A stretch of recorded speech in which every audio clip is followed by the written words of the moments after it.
Yeah, baby. We back, man. You know what I'm saying? You got some little technical difficulties that happen sometimes. It don't even matter because we get on the camera anyway. I know y'all ain't hear what I said, but anyway. Yeah, man, we got to talk about it. Talk about what LeBron said. He always saying something dumb. Also, Warren Sapp got beef with an ex-teammate for the last 20 years. Warren Sapp, seriously? Big news out the NBA, obviously. Kind of old now, the Dame trade. But we also got to talk about those Olympics a little bit, too. And we got a special guest in the house. But first, you know what I'm saying? We got to, when we come back, we're going to introduce the guest.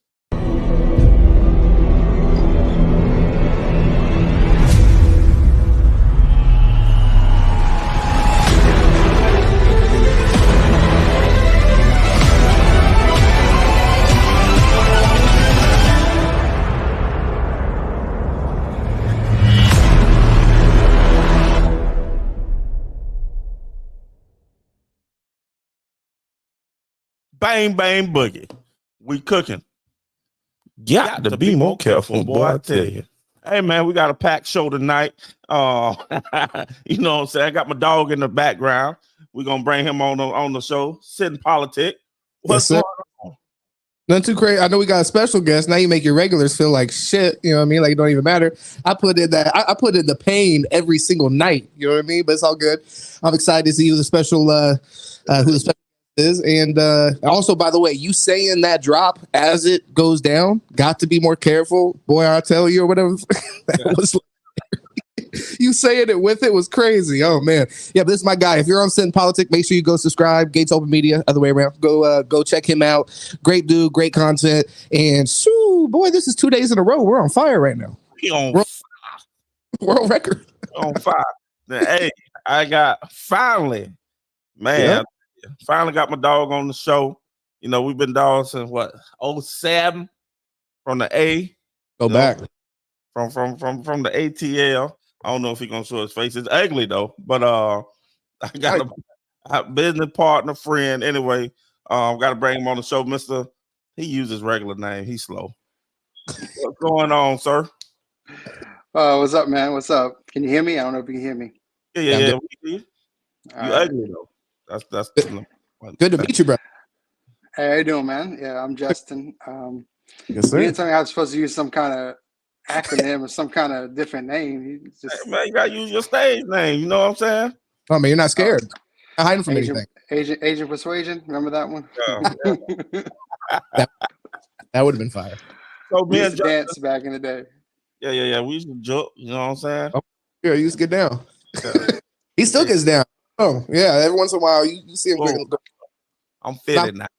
Yeah, not much reason to if you check the fantasy football league, getting his ass torn there. But whatever, football season, it's here. Well, you be cheating anyway. We don't even talk about that. Want to give me? I got one good player. He tried to come get him. You know, and I did. To be honest. No, it's a good time. Best time of the year. I was half a good player. I still got Lamar. Yeah. No, that's facts. So, talk about it. Justin was talking. We was talking. We were speaking about the last hour or so on the phone, and you know, throw this show a whole different direction. You know what I'm saying? We got into the you know what's going on over there in the Middle East, and I was like, man, you should come on the show and talk about it because there's a lot of it. I don't know. All I know is, from my understanding, we supposed to protect Israel. You know what I'm saying? The rest of it, I don't know, but I don't know if he wants to say it, but I'll let him say it if he wants to. What his title, you know, what I'm saying, was when he was down here. You know what I'm saying? I'll let him say that if he wants to. So basically, Justin, just educate us a little bit. How you educated me, because you know, James or Sitting Politic, my bad. We've been on the group text talking about this the last 2 days. Bill sent something into the group text, and we've been talking about it back and forth the last couple of days. So this man, he knows a lot about it, and he knows a lot biblically about it as well. So that's why I want to bring him on the show to to break it down a little bit. Yeah, I appreciate it. Yeah. As Kent said, when I was down in Florida, me and my wife, we pastored for about 4 years down there. Been heavily involved in the church for many, many years now. And the Bible and the Word of God and God is a big passion, big part of my life. And so, I've spent many years, studying the Bible for many different. My bad. I ain't mean to cut you off. But he up there where your pops at. Oh, South Carolina. The same state. Yeah, South Carolina. Yep. So moved up here, relocated back in 2020. But yeah, so I mean, the Word of God, the Bible, and everything's been a big part of my life for a long time. And so, Ken and I, we were just talking. I asked him what he thought about it, and he said he didn't really know much about it other than, biblically was supposed to support Israel. And so, and that is true. God, started the lineage of Israel from Abraham. He told Abraham that he was going to bless his seed. And through him, he was going to have his generation was going to be the multitude of the stars in the skies and in the seas. And despite what people may think in Christendom, you do have a small sect of people that believe that the church has replaced Israel. But truth be told, Israel is still God's chosen people, regardless of what's happening with the church and different things. Yes, as a whole. Not entirely now, but as a whole in the beginning, the Jews did reject Jesus Christ as the Messiah. But I do believe that they are still God's chosen people. Some people get it confused in Romans when Paul kind of talks about the adoption of the church and how we've been grafted in, and he kind of goes hard at Israel for a few chapters, specifically from Romans 9 through 12 and 13. But still, Israel is God's chosen people. And so anything that happens over there in the Middle East, at least for me, I look at it and I take it from a very different standpoint, I guess, because it's ironic, or it's kind of unbelievable to think that there is approximately about 15 million Jews in the entire world, and somehow they are hated so greatly by a vast portion of the world. It's not uncommon for a Jew, I think, anywhere it lives, walking down the street, that 1 out of every 5 or 6 people that they walk past probably has some kind of negative feeling or thought towards them. And the question is why? And that we can find in the scriptures. Jesus said, that they shall hate you because they first hated me. And so we have to be very clear about that the Jews are God's chosen people. And what happened recently over there, I think, has a bigger implication than some people may think. First of all, this attack was orchestrated and planned for the past 2.5 years. Essentially, when Trump left office, Hamas, that controls the Gaza Strip, began to put this plan into motion. They were recently on a Russian TV station just yesterday talking about how they put this plan together. They've kind of been playing in the background, not helping in other terrorist activities and stuff around the world, because they've been putting all their resources and planning into this attack that they launched at Israel. So real quick, tell the people, what you your theory of what you think happened, and then also you also touched on Joe Biden a little bit and in your beliefs. Mm-hmm. We're on the same side about Biden, but you had something little different to say that I would think. But just a little bit about your theory. Yeah. So during the Trump administration, Iran, who is the biggest terrorist player in the world, their income that they were taking in from the oil industry, which is the largest moneymaker they have over there, was generating no more than maybe $5 or $6 million a year into their economy because of the sanctions and the tough political stance that Trump had put on Iran. It's a lie if anybody says that money going into Iran doesn't go into terrorism. It's been proven countless times over the decades now that is where they put the majority of their money. Gaza is it's a horrible place. Over over half of the people are unemployed. They have no infrastructure. They have no sewage system. They have no electricity grid. The water and electricity is actually provided from Israel, because all of the humanitarian aid that we've sent, that has been sent over there from America, yes, and other countries, from Iran, they have used specifically to build and invest into terrorist attacks against Israel. So when anybody says that, Gaza is the way that it is because of Israel, it's just not true. They are their own separate place, their own separate area, and they're responsible for building up their own economy. But Hamas, that is running that country, has refused to build its people up.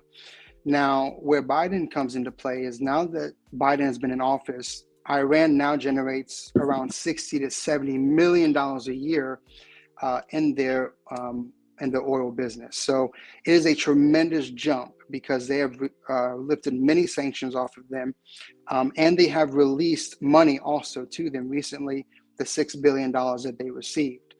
Now, what I was talking to Ken about was, I do think that you can take the Biden administration and what they have done in handling Iran since they've been in office, and you can implement that they have had a hand to play in the terrorist attacks that have taken place over these past 2.5 years, indirectly.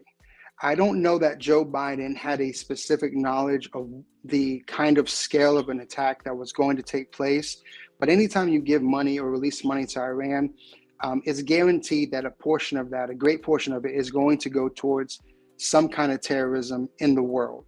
So I do believe that Joe Biden understood that releasing money to them and releasing these sanctions off of them, it was going to generate more terrorism around the world. But I don't know that he was, until more information comes out, that he was in fact in cahoots with this specific attack. It wouldn't surprise me. I'm not saying that it would, but I'm just not yet ready to pull the trigger on that and say that he was firsthand involved. And that's why I say he knew it all. But I do believe that Iran, there's no way that Hamas could generate this large of an attack on Israel, mainly because the missiles that they use. So the thousands of missiles that have been sent over into Israel since Gaza has, basically what happened was, back in 2006, Israel removed its people from the Gaza Strip and gave it to the Palestinians there. The people voted Hamas, which is a known terrorist organization, they even say it themselves, into power, and they've been running the area of Gaza since 2007. Okay, they were elected into office. But they've never had missiles that could reach from the Gaza Strip up to areas like Tel Aviv, up to areas like Jerusalem. But somehow in this attack, they have missiles that have reached those areas and then even beyond. So that tells me that they were getting weaponry from a larger player that had more sophisticated technology than they had. Most of their missiles that they launched into Israel was makeshift missiles, was makeshift bombs. So that's why I do believe that Iran had a large hand in this and in the planning of what happened. So, real quick, I'm kind of interested in your opinion on this, because a lot of what you said that I was following there was very accurate from my understanding of the situation. Although I guess it's a matter of perspective. So like with the money that got released, because a lot of people view that as we gave Iran money, but you correctly put in the correct context, that was money that was being held from them in Korea because of, so that being uplifted. Although I see you're kind of like the chain reaction that you guys are putting together there. But at some point, those sanctions were most likely, so it was a matter of time kind of thing. At some point, those were going to be lifted. And then my other thing that I want to say, this may have been a result of that, and I know you're not saying that these are the intentions of why the money was given to them, but another reason that I could think of why the money was given to them, because they're interested in working with Iran again to put together some kind of nuclear deal again, like what we had before Trump was in place. So, I think it could be just as easily a situation where you're trying to extend the olive branch, which I knock America as far as like being a little bit of world police from time to time. So I'm not necessarily for that. And I don't really, another thing that you mentioned about Gaza and it being in the situation it is, and that being the result of the Palestinian people. I want to just add further context to that. A lot of times when people are complaining about that, they're not necessarily complaining about like since 2005 on. They're saying some of the conditions and some of the things that they've been subject to previous to that has maybe limited their ability to make the best out of their situation. Now, to be clear, though, because I'm used to actually arguing the other side of this situation all day, I've been doing that because I really think there's no way to frame this from Hamas outside of a terrorist attack. And a lot of times people are trying, I think they're bending over backwards to contextualize this in a way to justify killing of civilians, babies, all that. Like if you're on Twitter, then you've literally seen what has happened. So there's no excuse for that. But to provide further context as far as the things you had mentioned, I want to mention that because I think it just puts it in a more honest, not that you're being intentionally dishonest, but a more honest framing, if that makes sense. Yeah. So, I mean, they basically call it an open prison. Well, exactly. The problem with that is that the problem with that. Yeah. Yeah. So the problem with that thinking is that Israel has been the only one that has been giving in this scenario. For instance, they pulled their people out of that area and allowed them to inhabit that. They have given up a lot of land, as you see here on the map. They can't put up the West Bank. Much of that is not even Jews that live there. There are a lot of Palestinians that live there as well. Israel has really done its best to try to keep peace there. Okay. I also want to make it very clear that Israel alone has enough firepower to wipe the entire Middle East off the face of the earth alone. They are the most sophisticated military over there. And so if they weren't showing restraint, okay, then many of these countries like Lebanon to the north, Syria to the west, Gaza, even Iran, would be parking lots right now. I think that Israel has demonstrated that it's tried. And every peace deal that has been given to Gaza, every single peace deal that they have tried to come up with to give to them, for instance, I mean, we have the Abraham Accords that Trump put into place for Saudi Arabia. They came to the table, they talked, negotiated, and they were very close to signing a deal for more peace between those two countries. Gaza has never come to the table and wanted to discuss something that can happen or that can change to make the situation easier. And I also like to put that in the 70s, Gaza put together their manifesto. And in that manifesto that they've never updated or changed, it literally calls for the entire eradication of the Jewish people. So this isn't a territorial dispute. This isn't over land. It's literally over their religion, and they believe in jihad, which believes that non-believers have three choices. Either one, they convert to Muslim. Number two, they are enslaved by the Muslim people. Or number three, they're killed. And they believe that Jews do not have a right to live here on this earth. In fact, the leader, one of the senior officials that represent Hamas, was on the Russian channel yesterday. He very boldly called for a day of jihad for tomorrow and this weekend for all of the sympathizers around the world to have a day of jihad, which means and he literally called the eradication of Jews around the world. So this is not about territory, and you can say as you will, or anyone, I'm not saying that you are, but anyone can say as they will, that if Israel just gave a little more, things would change. Not when the entire people in that area are only interested in your extinction. I think leadership needs to change before that can happen. I do think it's possible, but Hamas can no longer be in control of Gaza for anything at all to happen and to change and for there to be peace and coexistence there. It just can't. And so I think with this, I believe that Israel has every right to go in and obliterate Hamas from the face of the earth.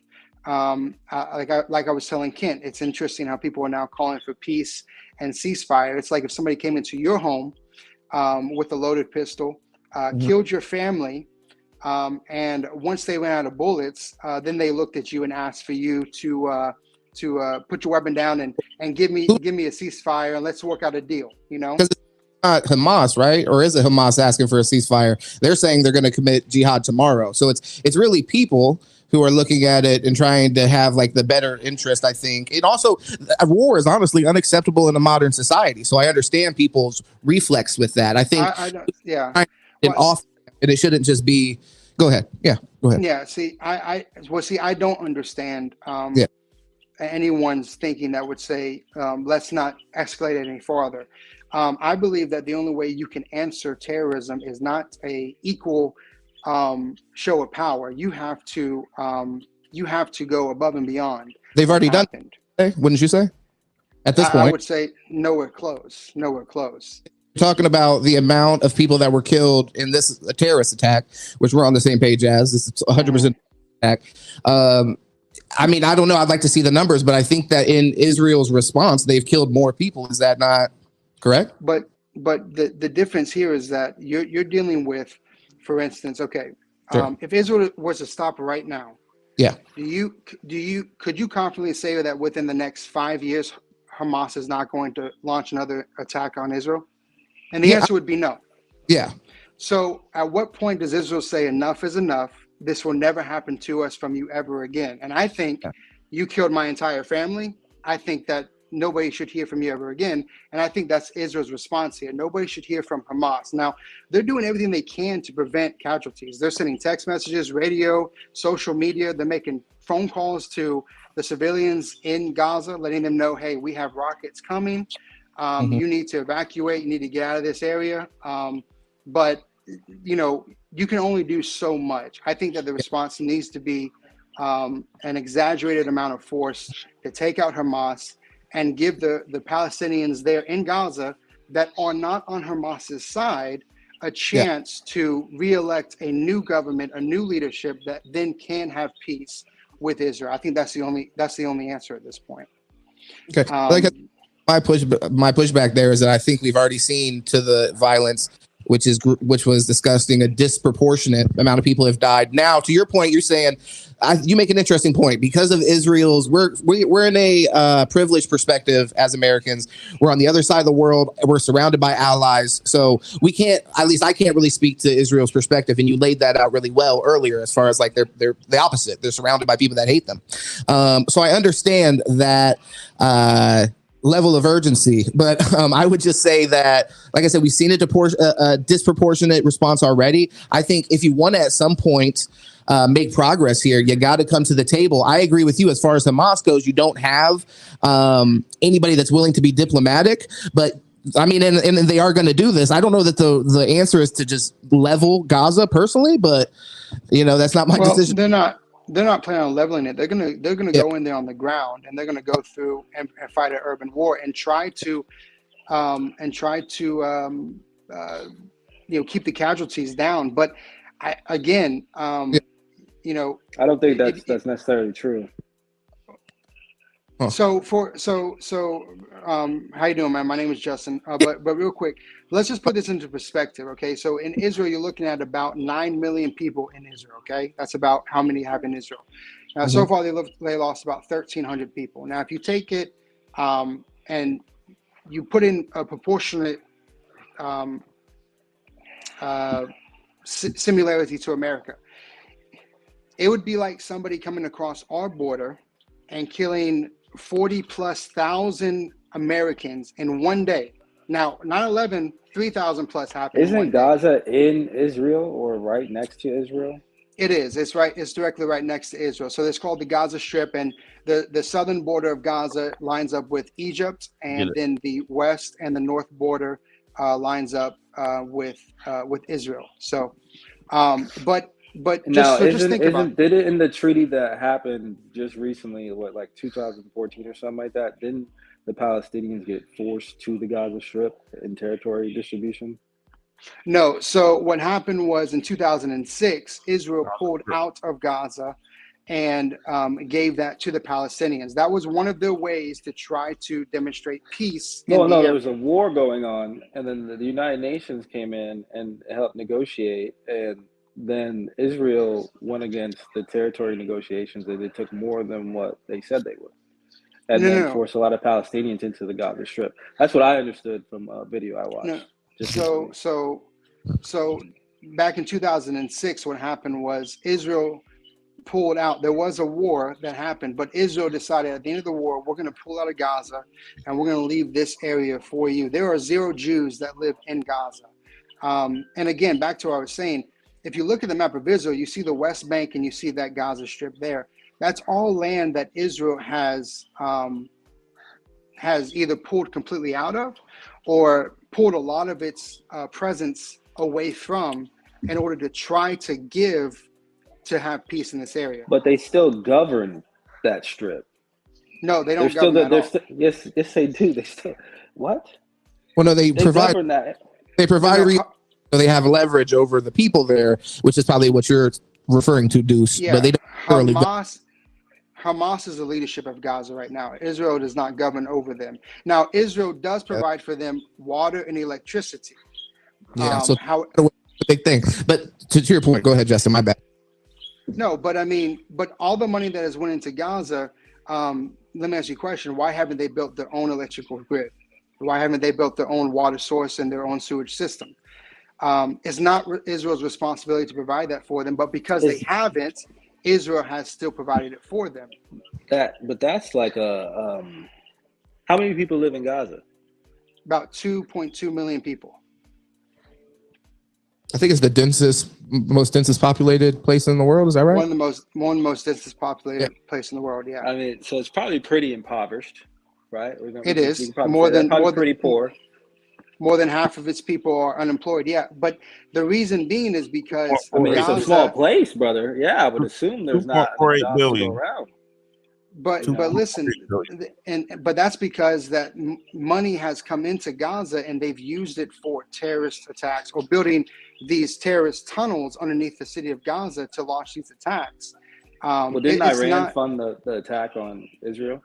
Yeah, Iran gives a lot of money to Gaza, but that money is used for these terrorist attacks. For instance, back in 2015. Hamas made it illegal in the Gaza Strip for their people to dig natural wells to have clean water with. So Hamas, who runs that section of area, to say that they care for its people and that they want their people to thrive or to be taken care of, you don't deny them the access to be able to dig their own personal wells for clean water, along with not even providing them with clean water. I mean, the water and electricity that they're getting into that city is coming from Israel. Why does Israel have to keep providing that for them? They shouldn't have to. They pulled out and they gave that land to them. It was like it's like, for instance, if you owned a lot of land of 10 acres, and I me wouldn't and Kent say decided that they pulled out and gave the land to them because, like you said, there was a war going on, so they weren't occupying that area anyway. That area was a part of Israel at one point. Yeah, was a part that whole territory was one at one point, and then when the war broke out, then things got a little crazy. So to say like, why do they still have to? Well, the structure was set up to supply that whole territory like that. Well, and some people argue that the land belonged. That's the dispute, correct? Yeah, and then you got to think about it like this: do they have the ability to even rework those lines from Israel? Do they have the permission to even do that construction on those water lines? Fucking bomb, figure out the fucking whole working water and shit. I'm sure saying if the source is coming, from one place, they would have to rework the pipes and all that stuff. You know what I'm saying? Well, do they have the permission? Or does Israel feel safe with them tampering with the water? Is what I'm saying. Well, you gotta look at it from that perspective. Well, I think that they could form their own electric grid that runs their area, and I think that they could produce their own water system. It's not hard to fund an electric grid, man. Like America didn't even build their own grid. We get all our parts from China. Right. Well, and that's what I'm saying. So Gaza could do that, but some people, for some reason, believe that Israel's the problem and why they haven't or they can't. But it's not really so. It's their government. They are being. I think we have to really take into perspective and understand. Gaza is being run and controlled by a terrorist organization known as Hamas. They have in their bylaws that their goal is to eradicate the world of Jews. End of story. So this is not a territorial dispute. Oh, I agree with that. That's definitely heinous. So I think if Hamas you knew, is heinous. But what I'm saying is what is the are we? But the thing is what I'm saying is what does that have to do with the civilian Palestinians who just want to live a good life and take care of their families. You know, Well, because I've seen when, pictures of Gaza, and you said there was mhm. no bombings, brother. And I I'm gonna didn't. be No, honest, I've I seen never said there wasn't. level buildings, I, lot of the I, I, city ne- I leveled. never said there wasn't bombings. They are bombing now. But they're calling. You understand? They're placing over the radio. They're placing on social media. They're calling these people, sending text messages, letting the civilians know that they are bombing this area. Look, That is more than Hamas did for Israel when they went into that area and killed their people. hey, But you're calling them terrorists, so you shouldn't expect anything from terrorists. Terrorists are going to do what terrorists do. What I'm saying is, you have a government right now that is saying that they are literally going to bomb where civilians live because they can't identify who is Hamas and who is not. Yeah. And the way you would have to do that is a ground force. But you're saying that they're bombing and that they're going to do a ground force after. There's going to be nothing to do a ground force after, bro. It's going to be the whole city's leveled. So I guess the only response and you're killing a lot of innocent people. I understand that. Unfortunately, that's the casualty of war. But we have to understand that every drop of blood that's being shed is on Hamas at this point. All right. So you're saying it's just a casualty of war, right? So you're going to say 2.8 million people are a casualty of war. I mean brother, that if you go I back don't in believe history, that that sounds Israel. real crazy.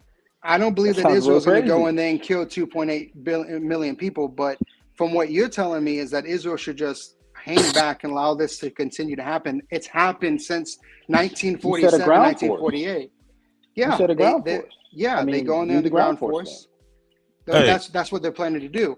They're trying if now. That's the way that you don't kill innocent people, then that's the way you should be doing it, right? If you don't want to kill innocent people, but you already said that's all I'm saying. But you said that you can't detect who is and who isn't. So how even a ground force, how are they going to be able to tell who is and who isn't? And then Black Lives Matter, one of the Black Lives Matter leaders came out and said they support what's it called? Palestine.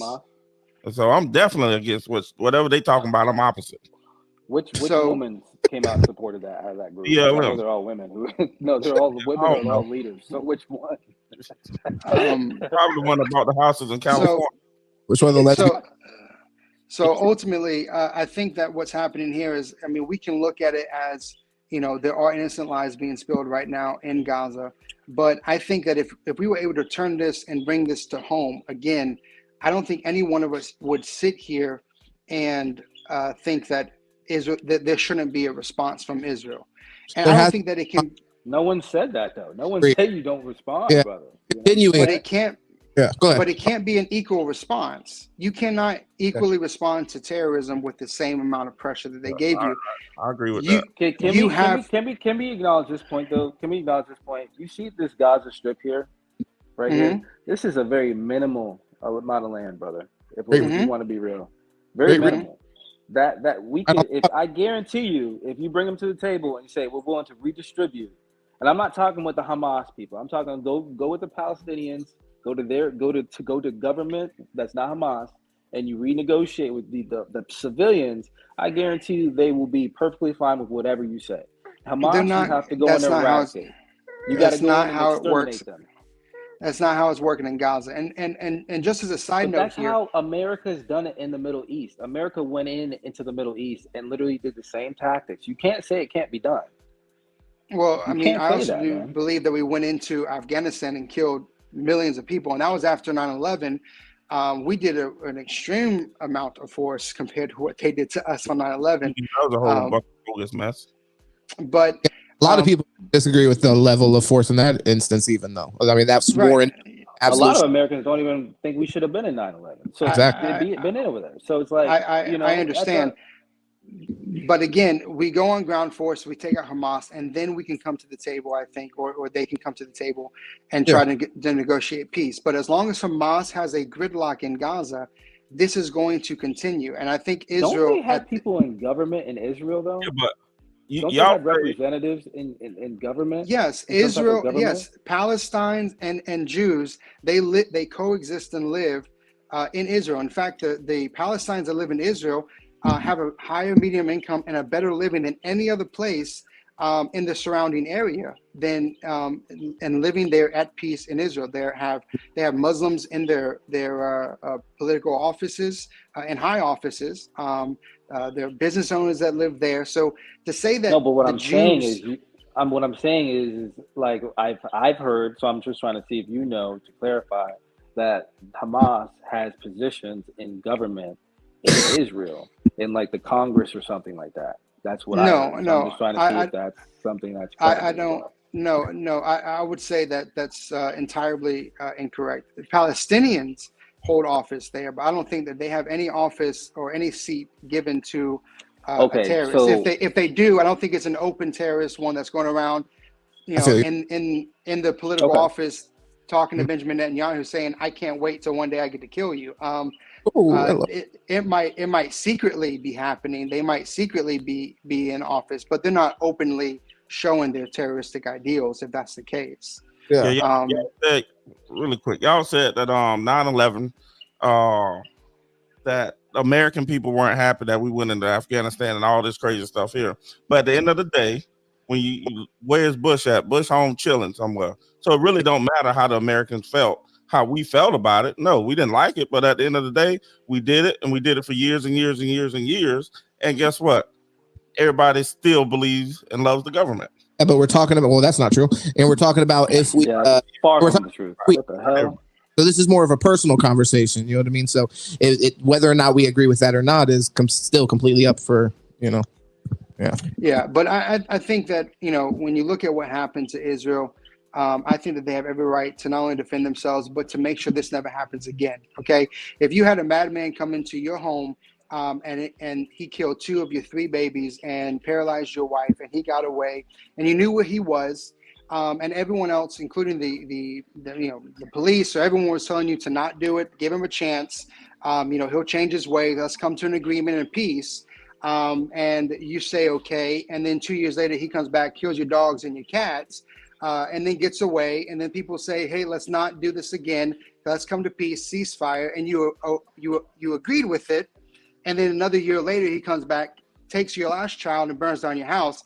At what point but it wasn't even another year. It was 14 years later. That's not even the same thing. No. I'm sorry. And you guys were at war. Hold on.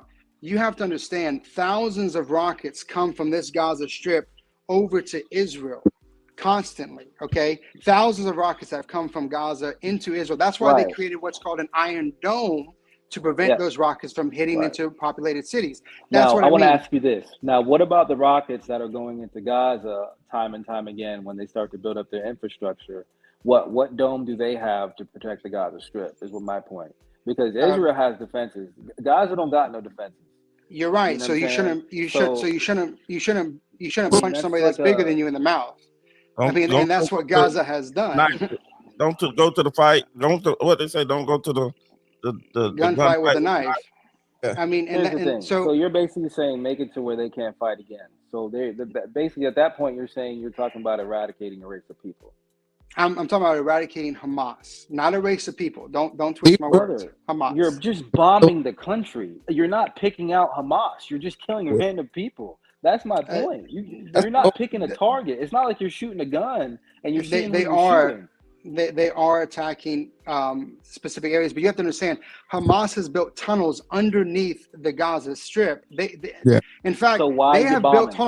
Hold on. They have built because you have to break down the infrastructure to get down to where the tunnels are. You have to understand. You can just find where the hole, where you go into the hole, brother. I mean, come on, let's not do semantics. Hold on. You know what I'm saying? Like, be real about it. If you're gonna talk, be real, bro. Like you don't have to blow up the city to find the holes. Like, what are we talking about? But so the bombs tried the same thing when we went to Afghanistan. That didn't work. So we tried the same thing in what Vietnam, burning down the forest. How did that work? Matter of fact, in Vietnam they tried the same thing with the holes as well, and they couldn't get it. They lost. Bombing everything, burning everything. We could do something that has already been done, and they lost. That's why we lost in Vietnam. The Vietnamese people was all up in caves and all kind of crazy mess where the rockets couldn't get to, but they had booby traps up under there. And we burned the whole forest. Still couldn't find the holes, bro. I mean, so there's bombing. That goes against your point. So Bombing probably is worse to find the holes. If we're being real. Okay, so if you, they understand that Hamas puts their headquarters, their weapons, and everything underneath civilian areas. Okay, so for instance, if you watch if you've seen some of the bombings that's happened, you'll see an explosion, and then a few minutes later, you'll see a second explosion and the demolition of the building. Well, it's not because they sent 2 rockets; it's because they hit a place where Hamas has had the weaponry there, some missiles or bombs and rockets. And that was ignited from the missile that was launched from Israel. Okay, so they're taking out the weaponry, the weaponry that way. Okay, they are going to do a ground force and go in. I understand that there's casualties, but understand that every ounce of blood that's being spilled right now is because of the attack that Hamas launched on Israel. Israel had no intentions of doing this to Gaza at any point. They were not going in there, breaking into their areas, killing their babies, killing their innocent in their homes, leaving them for dead. This is what Hamas did. This was happening to in Israel? Yes, they went Hamas went from Gaza into Israel over on during their time of Rosh Shabbat over early Saturday morning, when most of the Israeli people, that's their Sabbath, that's their time of rest. When they were weak and vulnerable, and that's when this slaughtering took place. They went to the EDM concert rally, slaughtered hundreds and hundreds of young people that was just there enjoying the concert, went into villages, killing babies, newborns. That is something that you can't go to the table and talk to people like that. Okay, that's something that has to be eradicated before you can. And I do understand there are innocents and casualties happening over in Gaza, and I hate that. I really do. But I think that this is now a war, and that Israel needs to finish this war so that there can be potential peace between the Jewish people and the Palestinian people there and the Gaza Strip. So what if it was the other way around? Would you feel that way? If Israel was attacking Gaza that way, absolutely, 100%. If Israel was in the Gaza Strip and the Palestinians were over there and Israel was going in there and slaying the innocent and killing them, I would agree with that 100%. I also believe that this is the land of Israel. That strip there on Gaza, that was God's land that he gave to the Jewish people, the Western Bank. Israel is God's land that he gave to the Jewish people. So the fact that the Jews has even given up any of their land in regards to peace, I think says a lot to what they want to live and coexist there. But I do believe that Israel, that lot of land that Kent has up on the screen there, that land belongs to the Lord, and he's given that to his people, the Jewish people. So, they were definitely there before the Palestinians were there. That land was given to them after they escaped from Egypt. So, but of course, you have to believe the Bible is the word of God, and you have to believe that is true for you to have that stance. That's why I haven't even spoken about it until now. But if you do believe the Bible, and you do believe that, what happened in the book of Exodus when Israel exited from Egypt into that land, and God gave them that land as their own, then you would have to agree that is Israel's land, and they have a right to occupy and own that land given by God. So, what if somebody that do you respect their? I don't know. I want to say right, because I mean maybe that's not what it would be, but just for the sake of the conversation, if somebody doesn't subscribe to that, would you respect their right of basically this is a disagreement about land? Now I agree. Like I said, we're in agreement as far as the attack on Israel. That's not a land dispute. But when we're talking about Palestine, and when you're talking about what you were just now talking about, like this is Israel's land for the people after they escaped Egypt, well, then that is what that disagreement's been about for many, many hundreds of years. So I'm wondering, centuries. Yeah, centuries. So would you respect their right to? They have a dispute. We don't subscribe to your belief. Here in America, that's a little bit easier to understand. But if you were in the Islam state, they may not respect your right to disagree either. So that's why I'm curious. Yeah, I mean, I think everybody has a right to be wrong, but no, I think Yeah, I mean, I would quote unquote respect that. Everybody has the right to believe and see things the way that they want to. I think it's pretty simple. You know, I think the Muslim don't the religion. Christians think that, you know, that land is theirs, and I believe like the Muslims think that land is theirs. I No, think the that's Christians been the don't big believe. dispute. No, now Catholicism, they don't speak for the church by any means. They do believe that it's a holy land, but I haven't really heard anyone come out and say that that is owned or should be owned by the Christians. Now, the Muslims lay claim to Yeah, it, well, then but the Knights interesting. Templars fought over that for a while. Yeah, As they whole, did. but that's a different thing. It's like saying this should be out. I agree with what that's an interesting distinction to make. Go Yeah, ahead. as a holy land, they did. They warred against that. Now it's interesting to understand the Muslim religion came in the late 5th century when Muhammad apparently was visited by some accounts say Gabriel, others say of a different archangel. He spoke to him what the Quran was going to be.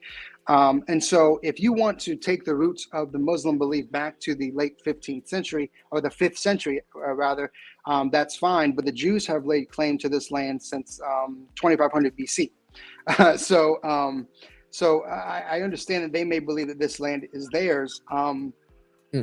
But according to the Bible, and if you believe the word of God, this land is rightfully belongs to Israel. And again, this is just from a belief, my belief and faith in the word of God, believing that the whole Bible in its totality is true, and taking that into account, the reason why I believe that. And also name any other race of people that was eradicated and had nowhere to call their home from 200 years before Christ was born, only to then come back as its own state 2,000 years later and still be a people. Well, because the Bible was rewritten many times, but then also a lot of people would argue that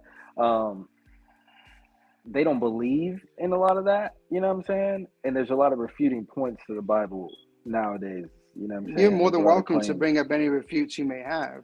No, I'm just saying in general. I'm saying there's a lot of people that believe in that personally. I mean, I believe in God, but I don't necessarily, you know. I think we have an interesting level of like agreement here where I think the Hamas attack, we're pretty much universally, obviously, we condemn it. There's no excuse for it. It's disgusting. And then we're saying that that's not related to this land dispute. But I think that, Justin, you're making an interesting claim as to why the Jews would have claim to that land. But I think there is a little bit of like an understanding between all of us that is at least a little bit more based off of, you know, what you believe is true, because history is, you know, whatever. And, you know, we don't know. We have faith in whatever we may have faith in, and that may differ from person to person. I could see a little bit. I see a little bit more agreement there. Whereas with the Hamas shit, I see a panel agreement that's completely unrelated. That's an act of hate, and like you said, it's a genocide. It's an attack of trying to wipe off. If they could, it would be an attack to wipe off the Jews off the planet. Yeah. So that's different than this dispute that we're talking about, which may be a little bit more nuanced. Yeah. Well, I think that if you look at what happened with the Jewish people, I don't know how you could ever say that what happened with them wasn't an act of God. Okay. Again, they are people that kept their identity from when the temple was destroyed. There's a lot of people that don't agree with that, though, is what I'm saying. And okay, I understand. Push back on those points. So that's what I'm saying. That's what I want to say. When you're preaching that as a fact, you know what I'm saying, in a conversation like this, it's just hard because that is based off a belief system. So well, that's all I want to put out there. You know what I'm saying? You keep pushing that, brother. You know what I mean? I'm just kind of like, all right, well, you keep making that same point. You know? I never said it was a fact. I think I said I believe that, and if you believe the word of God is God's word, then you would believe with me, is what I said. But let me just back to what I was saying. I'm sorry? You said it 3 times.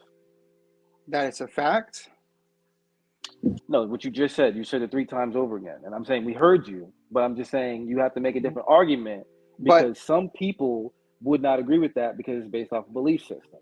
I know, So you but have to I make was a just different point. correcting. That's all I'm saying. I was just correcting when you said that I said it was a fact. I don't think anybody heard me say that this is an actual fact. But anyways, Third time. with the Jewish people, you know, it was an act of God for them to keep their identity, okay? And then 2,000 years later, they were then established as a state again. No other people in time or history did that happen with. So I would say I look at that as an act of God, okay? Now, as far as the land dispute is concerned, you know, I understand there's people that will disagree with it, people that won't agree with it. However, back to the topic that's at hand, this is not about a territorial dispute. This is about an eradication of the Jewish people, and that's what's happening now. But you know, the only reason I even brought that last part up was you asked me would I agree if the Jews were in Gaza and the Palestinians were in Israel. Yes, if anybody launched an attack like what happened this past weekend, no matter who they are on another country, I would believe that that other country has a right to respond with an entirety of force that can't compare to what happened to them. It is not because it's Palestine's. It's simply because of the act of what happened. And I think Hamas needs to be eradicated at this point. Now, one of the concerns here, I think we was talking about Kent was you have Hezbollah on the north, and then you have Syria and also the West Bank.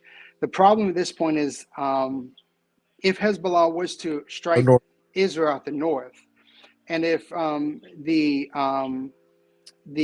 Hamas sympathizers in the West Bank was to launch an attack from the west, at that point, Israel doesn't really have any other response but to level the ground. I mean, you're being attacked from all sides. What do you do at that point? And what I was telling Kent was my fear is that could possibly happen, and if that happens, you know, Iran will no doubt get involved. And if Iran gets involved, Russia's already indicated that they would be willing to step into the fight if Iran got involved, which would then automatically. Because you're talking about eradicating a race of people once again. You know, I mean, we got to kind of keep that in mind. You're talking about leveling cities of people that are not necessarily Hamas. That's all I'm saying. I mean, and this is the thing, and then that would now make America have to jump in and step in and be like, hey, and stop everything again with the UN like we did previously. We just did it previously. There's been 14 years with no war, no fighting, and all of a sudden we have fighting again. So it sounds to me, well, it has not been 14 years. You need to go back and look at the past few years. Rockets have been coming into Israel from Hezbollah and from Gaza. You keep huffing and puffing, but I think the rockets have been going both ways, bro. Like, are you acting like the rockets only come from one direction? They're going both ways. Israel like responds. Gaza just didn't get leveled in one day. You know what I'm saying? Like, them rockets been going. Yeah, Israel responds. Again, can we agree that Israel has enough firepower to wipe Gaza off the face of the map? Yes, they do. They have enough firepower to go to the north and take out Lebanon, but they haven't. They have shown restraint. They respond when rockets come in. Now, if you think Israel's the main factor in this, then we disagree. I don't agree with that. No, it's not about the main factor. You're saying that, you feel I'm saying, one wrong makes another one right. And that just doesn't make sense to me. Because what's going to happen is when Israel decides to do all that, they're going to want America to come in and back it. That's the thing. They're not going into those wars. They're not going into that war without America, and that's a fact. But you're saying that Israel should just take it? Yeah, I think what Justin said basically, this handle your business. This has been going on so long, and now that you can handle. Don't do it in a way where you have to have someone else come do your dirty work for you. But that's all I'm saying. saying. If they jump in, though, Israel's not starting it. That's why I think you and I disagree. Israel won't be starting that. It's not about who started it, bro. We're not children. It's not about who started it, bro. You just said handle your business, but it's like if five guys came walking up to you at the street, okay, and you didn't get involved with them. They brought the attention to you, and you called your boys to come and fight with you. Let me ask you a question. Why are you doing that? Handle your business. You're a man. I'm not gonna do that, brother. I'm gonna pull out the 4-5. I'm gonna handle my business. You know what I'm saying? Handle your business. But handle it how you can handle it, bro. That's what I'm saying. I've never been one to call nobody for nothing. Okay, what I'm so but saying? what I'm That's the saying difference is between me and you. what I'm saying is that Israel Tripping, bro. won't have they're going to be getting attacked from all sides, and it's not something that they're starting, they're defending themselves. At that point, what do? You're going to have to launch an Defend yourself, airstrike bro. No one's that's saying don't going defend yourself for the yeah. fifth time. But handle Well, your business how you can handle it. I think this is Do it the way that you're not killing innocent people. the You know what I'm I saying? think that We condemn Obama because he bombed more than Bush. That's the problem with people love Obama when he Obama. came Stop in. it. He bombed People more. love Obama. People hate him for that shit. No. I think you're misunderstanding what I'm saying to you. Israel at that point will not be able to just stay in a defensive stance. You're getting attacked from all sides. I don't think you have a big enough broad of understanding of what's happening if that took place. Defending itself is one thing, but if you have an attack from all sides and their goal is to eradicate you, you're going to do what is necessary for you to keep your people alive at that point. And yes, other nations are going to get involved. And yes, that would then drag us into it. And that's what Kit and I was talking about. That's what could potentially turn into a World War III. I'm hoping that doesn't happen. But again, Israel's not worried about Hamas, brother. They're worried about if Iran gets involved in the bordering countries. That's what they're worried about. And if you handle it in a way to where they went in and they actually went in, like you said, with boots on the ground and handled their business that way, there would be no reason for any other country to get involved because they're not killing innocent people. They're literally going in there searching. They're in there searching. Make a reason. What, there may not be a reason in your eyes and my eyes, but don't you think somebody probably would make a reason? But then there's a just cause for the UN to come in and handle business. You feel what I'm saying? It's not being pushed into a war. It's coming in and actually doing what the UN's there for. So you don't think that rockets coming in from Hezbollah and rockets coming in from the West Bank, and Israel responding is enough for the UN to come in but I'm confused on what you're saying now. So Israel's attacked. Israel responds by. Brother, are we talking about a response, or are we talking about? You just said you want to end the war completely. Like, what are you talking about? That's with Hamas. Statement. Hamas needs to be ended completely. They're a terrorist organization that needs to be taken out. Not the Palestinians in the Gaza Strip. I never said that the Palestinians. But that's I understand. There is casualty in war. I don't think you understand that. I don't think you do. No, I understand that very well. That's why I'm saying no war, brother. That's why I'm saying war. So Israel should escalate war. So Israel should just stop. So Israel should just stop. Brother, did you guys respond, or did you guys not respond with missiles? I'm confused. But do you believe this is going to happen again? If Hamas is not taken out of power in Gaza, do you think that Hamas is going to launch another terrorist attack against Israel? Yes or no? Do you think missiles are going to stop that? You think bombing a whole country of people is going to stop that?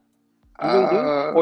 Or do you think that could. Because I think when America went over and started bombing in the Middle East, it created more terrorism for America, not less. It created more hate for America in the Middle East, not less, brother. So if you go bomb a group of people and you leave a certain amount alive, you don't think that there's going to be a group of people that still hate, that still have that hatred?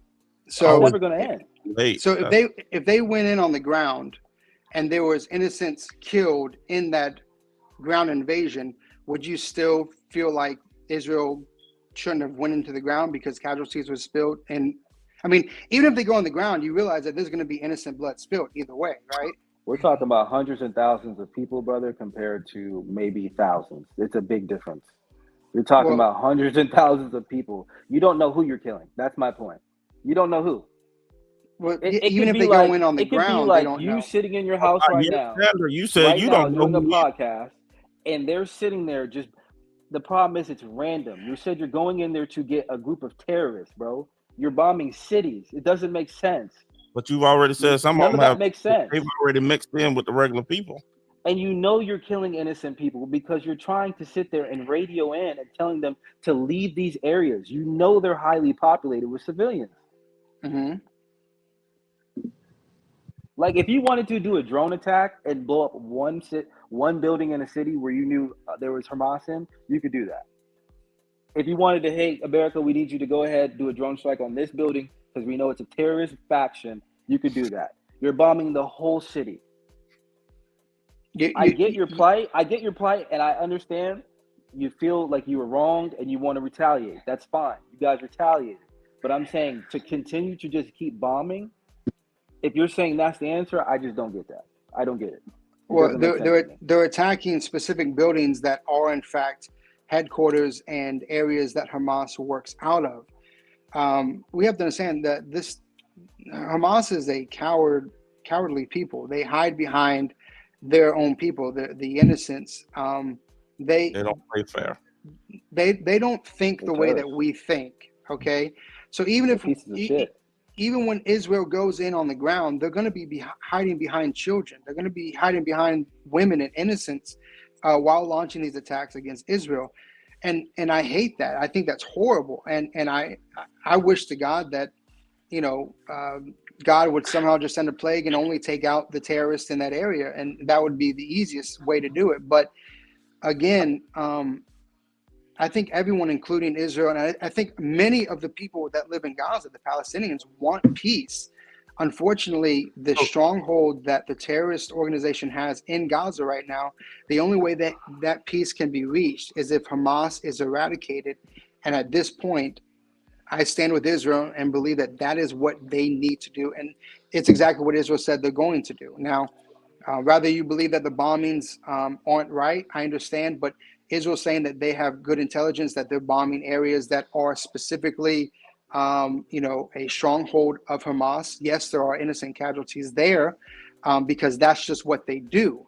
But that's why Israel has been sending those messages and trying to warn people that live there that are innocent, hey, we're attacking this area for these reasons. You need to get out. So you warning the terrorists and the civilians to get out. Well, you're warning the people that are there to the best of your knowledge and ability that you believe are innocent. If you're warning the civilians, you're warning the terrorists, brother. That's all I'm saying. You're warning the same people that you're trying to get. Exactly. None of that makes sense. But it don't make none of that makes sense. All the sense. But according to you, you're supposed to walk in there to get out before you can get them.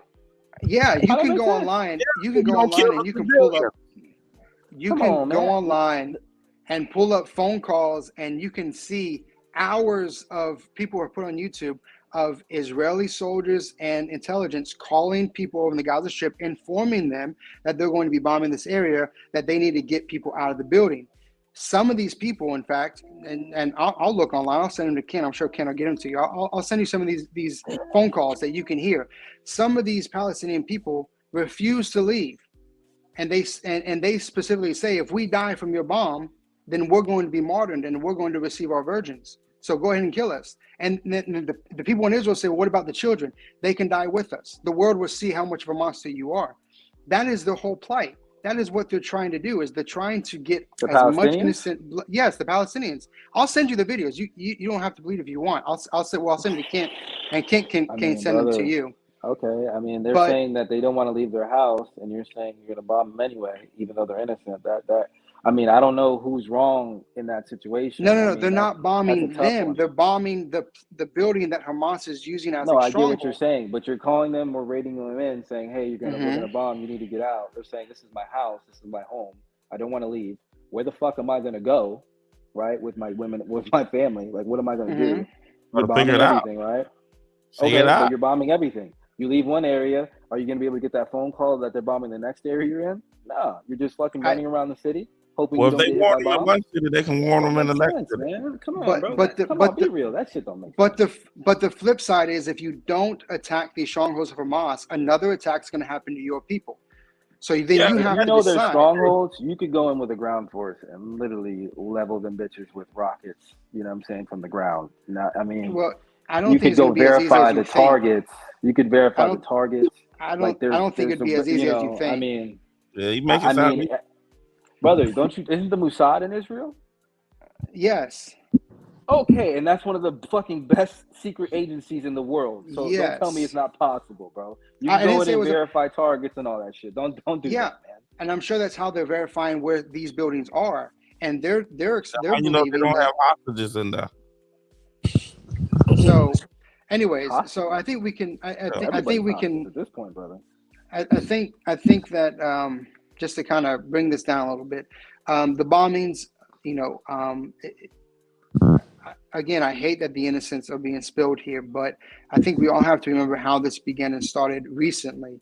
Was because of the attack that happened to Israel over the weekend. It was planned. It was confirmed that it's been planned for 2.5 years.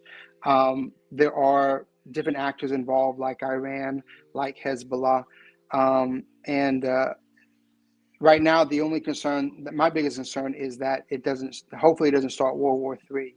How many people have to die for there to be satisfaction with what's going on? I think Israel is the only people that can answer that. They're the ones that lost their people. I think it's unfair for any of us to say that. How many people died in the bombings in Israel? Is it more so how many people die, or if the right people are taken out? All of them need right. The right. That's what you have to take care of the entire organization. That's the whole point. Yeah. So I think right now the death toll is above 1,300 people that have been killed in Israel. But again, I think that for us on the outside, I don't think that we really have a right to tell Israel, okay, enough's enough. You got to stop at this number. Once you hit this number, you got to back off. Because I think that if I can tell you for that's fact, crazy. I mean, there was a very sick man in history that said some shit like that, bro. I don't think it's the amount of people. I'm just gonna tell you that there was a very sick man in history that said some crazy shit like that. So you can't be saying no shit like that, bro. No, you can't say no shit like that. If you're trying to say that I'm a terrorist, then you're wrong. Bro, you're talking about eradicating a race of people, bro. Excuse me, I never said that. I never said that. I asked you how many bodies had to drop for you to feel satisfied. You said Israel is the only one that has the right to say that. That what? Yes. Israel has got to be the one Hamas at that point. Say, I even disagree with that. I think it's more so the right people. I don't think there's necessarily a number. There can be 13 people that need to be eradicated, and everybody else cool. Then those 13 people need to go. Exactly. I don't think it's a body for a body, eye for an eye, whatever the hell you want to call it. I think it's more how much you get rid of the right terrorist organization. Do you know how many factions they have? Do you know? No, that's why I think you got to get rid of the right. It's literally that's my whole point. It's not there's no strategic even data point behind what's going on is what I'm saying. You know what I'm saying? They're saying it's to attack Hamas, right? But if you're going to do that, it would have to be more calculated than just retaliating with bombs. And the thing is, bro, I'm perfectly okay. Hold on, let me say this. I am perfectly okay if Israel just wants to bomb the fuck out of the Gaza Strip. They just want to bomb the Palestine. I'm perfectly okay with that. But you need to say that. Don't go behind the guys that you're saying you're going after to kill a certain terrorist cell, and then you're bombing everybody. To me, that's just disingenuous. It's not honest. You're not being honest at that point. Because when we went to go get Al-Qaeda, we put boots on the ground and we were calculated. We went and tried to strike and gain intelligence out there, and we were calculated how we did it in the Middle East. And then Obama came in and wanted to bomb everything. That's his choice. I don't agree with that. You feel me? I don't agree with that. Because if we did that in the Middle East, bro, we'd have went into Afghanistan and eradicated everybody. So I eradicated everybody. Israel has been very clear that they are only attacking from the buildings and areas that they understand and know from their intelligence to be Hamas strongholds. You can choose to believe it or not, but they are saying that that's the case. They're not saying at any point that they want to kill the innocents. I never once said that they should eradicate an entire place of people. I said that Hamas needs to be taken out. What I was saying as far as when you said, well, what number or when's enough is enough. Again, all I was saying to that was Israel was the one that was attacked. I can't say at any point, okay, enough has been enough.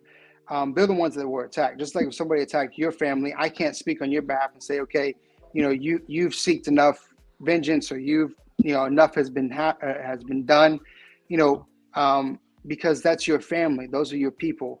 And I think that Israel needs the support from. I think I'm sorry, but I think at that point somebody would, if they done went psycho. At some point, somebody got to come in and stop the psychoismness. Just like if somebody came and killed somebody's family, at some point somebody got to come in and stop them, because they're gonna go too far. They're not killing the family anymore. They just killing the whole neighborhood. It would be like me going to kill the dude that came in my house and then saying, I'm going to go kill his mother, his daughter, his sister, his brother, his aunt. You know what I'm saying? To me, that's where it's like, all right. So I'm all for an eye for an eye, brother. I really am. I'm all for an eye for an eye. If someone comes to my house and do something, yeah, I'm coming to get you.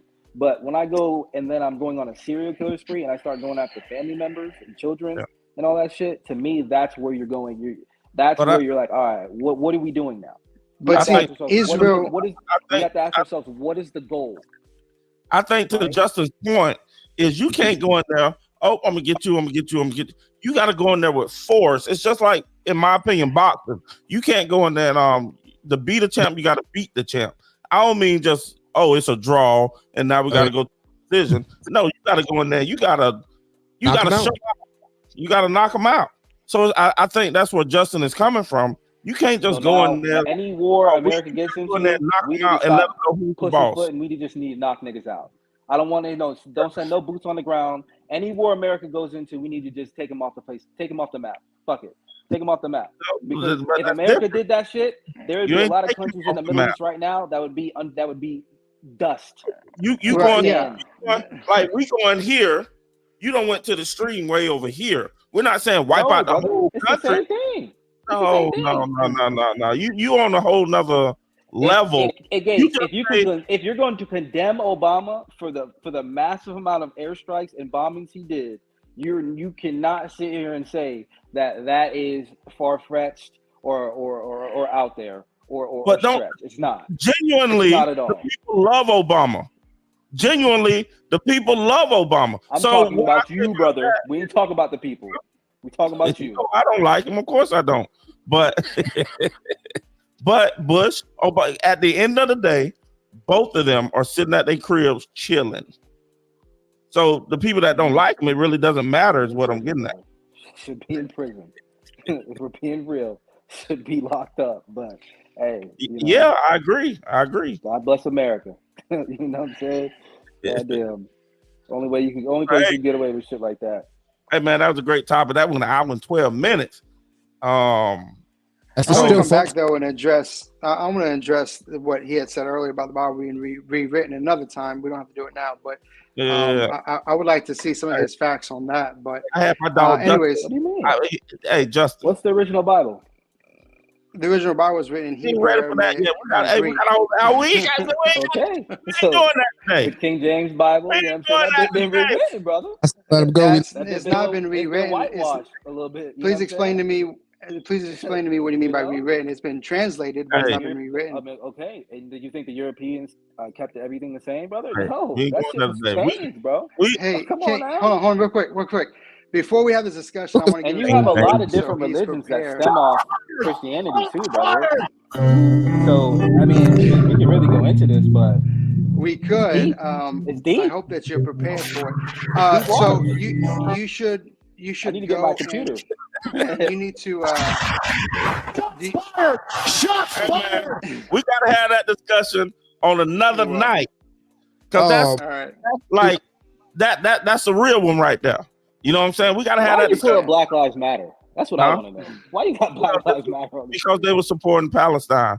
The Book of Enoch. You know? We gotta have that, because I gotta have Justin. I've been telling Justin about all y'all text messages we've been having. Yeah. And my dog been breaking them down. Where's the lady's name? Been breaking y'all down. You might need to get added to the group. So shut these, up. You might need to add to the group. That man got so mad at y'all. Yeah, so you can look at some articles I'll be dropping. Yeah, we might add him to the group. You know what I'm saying? Him and Paul might have to fight. Oh God, that'd be hilarious. I would love that. That'd be so funny. Yeah, man, we gotta put this back together and go over this whole Bible term. Somebody said something. I remember he said something about it earlier, and I laughed at it because I knew you heard it, Justin. Yeah. But yeah, man, we gotta have that discussion a little later, man. Who says so stupid? Doesn't know what he's talking about the Bible. I don't understand why they don't drop her name in this article. Oh yeah, who knows? Yeah, man, you want to talk about stuff like because you had me name. I'm streaming on my channel as well, so I named it what you sent me, the topics, and then we ended up going for an hour on this. I didn't know my dog was gonna be on the show today, And then I know, he go to bed at like 8 o'clock. It's past his bedtime. So okay. I had to get that out first. Damn, dog. I wanted to get that out first. You know what I'm saying? Yeah. And, but since I don't know if you got to go, but Justin's he's a fan of Dame Lillard. That was one topic I wanted to talk about. Big Dame. So he said, Justin told me that he said a couple years ago that Giannis and Dame need to partner up. And I'm like, where you get that from? You know what I'm saying? He's a Green Bay fan for some reason. I don't know why.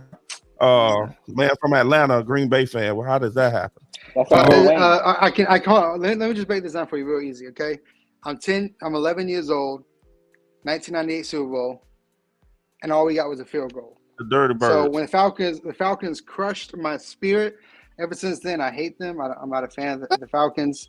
And I enjoyed watching Brett Favre, so that's kind of how I became a Green Bay fan. So you were pretty satisfied watching Atlanta lose to the Patriots then. Oh yes, so much, so much. Yeah, I was so happy to see that. You were probably sick at halftime. You're like, "Fuck, I made the wrong decision." I was. I was watching with my family, who was like a huge, they loved the Atlanta Falcons, and then when they came back, I couldn't. But yeah, I've hated the Falcons ever since then. So he has been eradicated out of Atlanta. You can never go back. I still like T.I. and Ludacris. So what I mean, they're in the East, the Bucks in the East, right? Yep. So what y'all think the Bucks gonna do this year? Is it championship or bust? Is it? They started off good. Huh? They started off good. I mean, I just. But is it it's Baker? It's 17 games. I mean, I just don't know if Baker's gonna last. No. We're talking about Milwaukee Bucks. All right, here. Follow the fucking. He said the Bucks. My bad. Milwaukee. I think. Remember we were talking about Dame Lillard? Honestly, I thought. Oh, my bad. I thought you. I don't know. I thought you were going back to the Buccaneers because you brought that up last night. Mayfield. Yeah, no. But Dame Lillard, man, I don't know. We got to see what he's even able to do on the court. Yeah. I mean, he's older now, man. He's not young. Yeah, they have some injured years, I still say. He can probably still give you buckets, but he's not playing defense. So it's like, yeah, he's not. Yeah, go ahead. They gave up a lot of their bench. I mean, I think that's the bigger key right there. Yeah, you got Dame and you got Giannis, but your bench is you got to have a bench. You ain't got no one to hide him on defense. The bench a little bit nice. The one. Let's be clear. We pulled it up because we talked about this. That's why I don't want to rehash too much what we already talked about, Kim. But I think for sure they're Eastern Conference Finals, and it's just I mean, I think it's interesting. It's gonna depend on how they gel but their play styles as far as the main two players there, Dame and Giannis. That's peanut butter and jelly. That's gonna be amazing. So I'm excited to see how that's going to happen. But I mean, there's a lot of dysfunction in the East. Like one of the teams that I would have liked, like last year, I was all in on the 76ers. There's no fucking shot at this point. How is it going to work with Dame and Giannis though, chemistry wise? I mean, the pick and roll should be nice. I mean, but great though. The thing is, Dame has always kind of had a good attitude and good character, and he has a drive, wants to win the right way. Giannis kind of has that same kind of, has that same kind of persona at least. I think they're going to work. Both of those guys are going to work their ass off. They're going to show up every game. They don't take time off for no fucking reason. It's like, yeah, that team's going to be a problem. And I think Giannis is seen to have meltdowns. Dame has been seen to have some meltdowns in the playoffs. I mean, can they really? I think, we'll definitely see. And I think the bench, I think you're sleeping on a little bit. We should pull that up because we looked at it last time, I think. Connaughton's nice, but he's going to start. Yeah. Yeah. Is he going to start? He might start. Yeah, I don't know. He might need to because they're going to need a defender on the floor, a 3-and-D guy. The other team is the Boston Celtics, right? So, I mean, would you be taking the Boston Celtics over Milwaukee? Didn't they just get somebody? Oh, yeah. They got Porzingis. Yeah, I might have to take Boston. Well, and they got a player point guard. Go ahead. Drew Holiday. Yeah, they got Porzingis. I think we all can agree. Drew Holiday. I'm just gonna say this, and I'm gonna leave. I gotta wake up in the morning early, but I'm just gonna say this. I think we all can agree that Miami ain't gonna do nothing next year. They're the worst team in the NBA, and And Brother, you know, so You think I don't somebody know, a brother. Miami fan? I'm not a Miami I fan, don't know, so brother. you ain't heard my. I'm not a Miami fan, but Jimmy, Yeah. you can't bet on Jimmy Buckets. You bet against Jimmy Buckets, bro. Jimmy with the long hair. oh man, He He's got a back new. for revenge. He's on his emo tour. Yeah, that's what it was. Yeah. I was just taking a shot at Kent. But anyway, gentlemen, hey, it was a great discussion. I look forward to doing it again with you guys. I'm Yes, gonna sir. take It was off. fun. But Next week we coming back. Be Say ready, what? Joe. I say next week. What's the day? What's the day? Thursday. Next I'm Thursday. gonna have to do my research. Read up on the book. We're coming back, baby. yeah. But yeah, we'll do that. We'll have that discussion. I'm sure it'll be great, you know, insightful. So I look forward to it. But hey, it was a pleasure meeting you guys. Thank you so much for allowing me to come on here and talk with you guys. You know, again, let's just pray that there's peace in the Middle East. I think that we can just kind of end with that and agree with that. We just want peace. So you guys have a great night. Enjoy it. Thank you so much. You're dope All as right. fuck, bro. Have a good night, brother. Appreciate it, my man. What are we looking at Noah Lyles for, man? What's he got for us? Hey man, you ain't heard, man. It's old too. I know this is old. That's why I'm like, what else did he say? Yeah. This is just him. Now, this I'm just picking on the NBA. You know what I'm saying? Paint the whole picture. I see. Got it. Yeah. Let's do it. Let's see what I mean. Y'all already done heard this. I'm pretty sure, but if you haven't, you was up on I don't know where you was, but anyway. The most is that I have to watch the NBA finals and they have world champion on their head. World champion of what? I don't know what the United States. Golly. Don't get me wrong. I love the U.S. at times. But Why do you say ain't the world? That is. Well, he looks so goofy. Yeah, even his energy when he's saying this is goofy as fuck. Super goofy. I've heard it, but I've never seen the actual video. Yeah, he's having a little episode at the podium. This was proven to be a dumbass statement. I'm backstage. Is pray for Israel's back. Thank God. I was just sitting backstage, dog. I was like, this nigga kicked me out, brother. Like, damn, was that too violent or something? Like, you and your boy Justin hopped out to go read the good book. Yeah, brother, I had to go. I'm gonna have to catch up on the book, brother. He seems like he's on point. We're listening to this. Citing that shit by Bible verse. Yeah, he cited some shit. But this guy right here, we're listening to this fucking clown Noah Lyles. Yeah, no, this fucking asshat. Yeah. Noah didn't lie. Look at his mouth. You know he gets on his knees. Them star jokers back in the second or third team couldn't even win over there. What's going on, man? Like his braids too fucking tight. Noah ain't lie. Them boy talking about they world champs. You can't even beat. Who did they lose to? They had one NBA. We sent our fucking G League team over there. Give me a break. Yeah. Hey. Yeah. So what does that say? I mean, obviously, I believe our best players go over there. They're gonna take care of business. But okay, here you go. Steph goes and gives them niggas 50. I don't want to hear shit. Why don't the best players want to play? Why won't the best players play?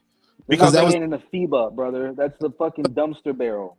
They want the fucking money and the recognition. They don't give a fuck about that because they already play. Noah Lyles, dumbass, doesn't know this, but they already play in the best fucking basketball league in the world. Not even a question. So that's Luka said. Yeah, no, that's Luka came over here and got his ass 19 points per game after averaging like 26. I don't want to hear that shit. Hey, Luka full of shit. NBA what's he done in the playoffs? He had Kyrie on his team last year, and they fucking like got his ass sweat. So now you shitting on him. He was last year. Now you shitting on him. I'm just saying. Well, no, I mean if you're citing that as your point, look. I think Luka's great in the league, but the point being is he's an anomaly. If that was why don't we have more of those guys coming over here doing what he's doing? Give me a break. And Luka only averaged 19 as a rookie. If he came over here and was averaging like 26, okay, I'll give you that. The motherfucker didn't come over. He ain't the only one said it though. Who else said that? It was some other guy said that. Who else said it? Probably a bum. Louis Scola. Giannis needed like 4 years. Yeah. Louis Scola Dirk needed like 3. You know what I'm saying? Ginobili needed 2. Tony. Hey man, Noah. As of right now, Noah Lyles is right. Whatever his name is. He's not fucking right. What are you talking about? They went over there housed up. Only a fucking brain dead idiot would think he's right. No disrespect to kid. And I don't want that to be you, but hey, look, dude, the NBA players got to go over there. Motherfucker on my screen is right. Are you serious? No, I don't think he's right. But I'm just saying. Ed right now. What the fuck? I do believe. Yes, I understand the big boys. They gonna play every 4 years. This 2-year stuff is stupid anyway. He's laughing. He's laughing because he don't even believe the stupid shit that came out of it. And he does laugh like that. Yeah. Go ahead. I think the big league NBA players, I think they think it's a joke too. You know what I'm saying? That's why we did get beat a couple times. Oh, they're so. That's even more their point. They're like, we can't even get inspired to play these fucking clowns. They suck so fucking bad. So it's like, bro, Noah Lyles, he sounds fucking crazy. And also, his playing with the better players, it's like, bro, how do you even get like hyped for a game like that? You know, you're just gonna come out and donkey fuck them. 100%. And Deuce, this motherfucker like to throw a little like social justice shot midway through. He's like, I love America. He couldn't just leave it at that, being an American. Then he wants to come back around sometimes. That was the biggest problem I had with what this goofy. Yeah, me too. I said, bitch, you're wearing that USA fucking literally. USA on your chest and the fucking flag on your chest, bitch. Fuck that Nike symbol. You better fucking represent. Fucking calling Kaepernick ass nigga. Clap the shit out of you. Talking about I like it sometimes. Bitch, you need to like it all the time. Even when you're getting fucked. It could be worse. Bro, for you it's great. Let's be honest. You run fast. Yeah. What the motherfucker, fuck? you just got a gold medal, bitch. You're getting $1 million for that. You go to fucking China, they're giving you 500. And also, if you go to China and you don't get that gold, you disappear, bitch. It's different now. You know what I mean? God. You don't go back to your family. You go to the farm. And see when you treat people like that, they start to love it. You ask me how they feel about China, they'll say, I fucking love it. Man, pack this nigga up, man. Send him back to Africa. I was thinking about sending them to Russia like they did Brittany Griner. You talking about and all that. Pack that nigga up, man. Pack that nigga up, man. Nigga's tripping. Hey, when you pack him up, make sure you put a fucking marijuana fucking cart in his bag. And make sure you know the authorities when he's gonna land. Yes. And when you put him in the suitcase, fucking slap the "it's not fragile" sticker, so they toss that motherfucker around. Not fragile. Hey, and then when you negotiate to get his ass back, see how much he loves America then all the goddamn time. Yes, sir. Yeah. Swap this nigga for fucking Brittany Griner. That we'll give you another athlete to put in prison. Take this nigga. He don't like America anyway. Oh yeah, he'll fit right in. What's going on, man? He's disrespectful and also a completely wrong statement. If he knew anything, he would know. Like I said, that FIBA team, which isn't that wasn't even what he was talking about, right? That happened after. No, he was talking about the FIBA team. He wasn't talking about the FIBA team, but it happened after. Like, so he was basically saying, like, oh, they're not the world champs, and then they end up losing. So it made him look right, but really he's fucking wrong because the best European players are in the United States. You know what I'm saying? Like, it's just a fact. The best players around the world are in the United States. They don't fucking play. They sit on the bench and they fucking teach the other players their language and shit. Like, Giannis is the only one of his brothers that plays in the NBA. Like, plays. Literally. They get paid, but they don't play. You know what I'm saying? Yeah. Like, where the fuck's Lucas? I'm wondering. Yeah, I don't know. No, his fucking family fucking herd cattle. They don't even fucking play basketball. Yeah, that's fact.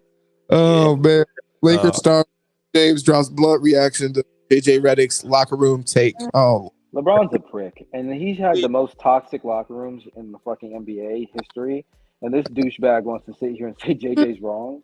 That's why LeBron has fucking 4 rings out of fucking 11. No. He didn't say JJ's wrong. He agreed with JJ Redick on the topic. Basically, JJ Redick. Well, I take that back, Bron. Take that back, buddy. You keep it real and you're a real one. I respect it. Let's see what he said. If that was you, if that was how you feel, I would have to check you on that. But it's not, so I'm sorry. I apologize. I'm man enough to say that, Bron. Yeah, you jumped to conclusions on that. That's your bad. All good. We're moving on. Made an ass of myself. I'll say it. So basically, what happened was, Deion Sanders in the locker room. He was asked to talk to the 76ers, and basically he challenged Joel Embiid. Jordan back in the day, he wanted all the smoke, and basically Deion Sanders. Yeah, Deion Sanders was talking to the 76ers, and basically he went at Joel Embiid saying that Joel is basically ducking Jokic, and he should want all that smoke, basically. So JJ Redick, he's in the West, brother. You got to see him. I mean, it's not easy to make the finals, bro. That's. But Dion He ain't going said out there to lose. then Dion released the tape of him saying that basically, and JJ Redick was like, "Oh, what goes on in the locker room should basically is sacredness in the locker room. You know what goes on in that locker room stays in the locker room." And then LeBron just in Colorado though, sucking Dion's big toe though. Fucking was Dion in his own locker room, like in the Colorado locker room? He was just talking, somebody recorded it. Is that what happened? I guess he was talking to the 76ers. He was talking to the Philadelphia 76ers. Okay. So LeBron went and retweeted it and basically said facts. You should, and then going at Dion too. The fucking preseason. It's preseason. I would, if I'm Dion, tell a nigga don't come back to Colorado with your broke ass. Don't ever come back. I think he ain't fucking donating not a dollar. I'm assuming I don't know exactly how it went down, but it was supposed to be behind the scenes. Dion. I'm gonna tell you like this. His son is in marketing. The one that doesn't play football, he's in marketing. Philadelphia, the one that released the tape. They ain't winning shit. They need this marketing. Yeah, I'm just saying, Cole. So LeBron. Dion's the hottest thing in sports. Exactly. So LeBron backed it. Is basically what I'm getting at, and he's basically going against Dion because JJ Redick was going against Dion, and basically alluding to that he shouldn't have been doing that because back in the day or whatever, they don't do that. And what's going on in the locker room should stay in the locker room. But all this BS, we see all kind of crazy mess in the locker room. And if that was bullshitting, LeBron was bullshitter. They would have never been able to do The Last Dance. And then also LeBron himself has a documentary coming out, and it has to be locker room stuff. You know what I'm saying? He's full of shit. LeBron's full of shit. He literally had them release the shit when he was in Miami talking about in Cleveland when they came back fucking from down 3-1 in Golden State. He literally had them release that shit, boosting his fucking ego, talking about he's the GOAT, fucking Mr. Cockride. But nah, bro, I don't want to hear that shit. We're coming back from 3. Yeah, bro. Yeah, we fucked them up. They're fucked up. I'm telling you, they're fucked up in the head. Literally, no, yeah, it's facts. Bro, fuck out of here. I'm not hearing that shit. Talking about locker room sacred. It's the preseason. I'm just kind of fucking preseason. With Deion Sanders, so he was calling out Joel Embiid. So Deion Sanders was calling out Joel Embiid. Well, he was talking to Joel Embiid too, so it wasn't like Joel Embiid wasn't there. He was there. So he was having a conversation. Hopefully he was there, brother. They recorded it and then they released it in some capacity. And JJ Redick has an issue with that. Is that correct? Okay, yeah. Got you. All right. Well, I mean, yeah. Go ahead. Tweeted it or whatever. Then LeBron retweeted it and saying facts. You know, like shit. Like that was. Has Joel Embiid said anything about it? Not that I'm aware of. I haven't. He needs to win games. He can't care about shit like that. Yeah, he's like good advice. He was telling me that shit I needed to hear. I don't know. It will mean more if it's in public. Now now it's gonna hold Joel Embiid's foot to the fire. Like niggas know I told you ducking Jokic. Yeah. Now it's not just me that knows it. Everybody knows you. Everybody knows it. Now, you know what I'm saying? I guess he's trying to go under him. And nah, bro, it's not a lot of fire. He has no choice but to come out and be Shaq dominant this year. Did you scroll down? Look like a bitch. Here, I'm curious to see what was all said, and I'm assuming it's here. He's gonna look like a bitch if you don't come out and drop like 28 and 20. Give him much attention, LeBron draws, whatever he does. It's no surprise to see him look at the locker room as a safe haven. Whatever. Yeah, and then right there it says what his actual tweet couldn't have said it better. Straight facts, like what Deuce was saying. Oh yeah. Couldn't say it better. Straight facts. Let me see if this clown shit. This man literally is releasing locker room footage. Using it as trailers to promote his documentary. Like, what a clown, bro. What a clown. Like, it should be sacred. Is it only sacred when, you know what I'm saying, it's for the year that you're playing? Is that what you mean? It's only sacred then? So the preseason is sacred? It's the fucking preseason. Are you joking?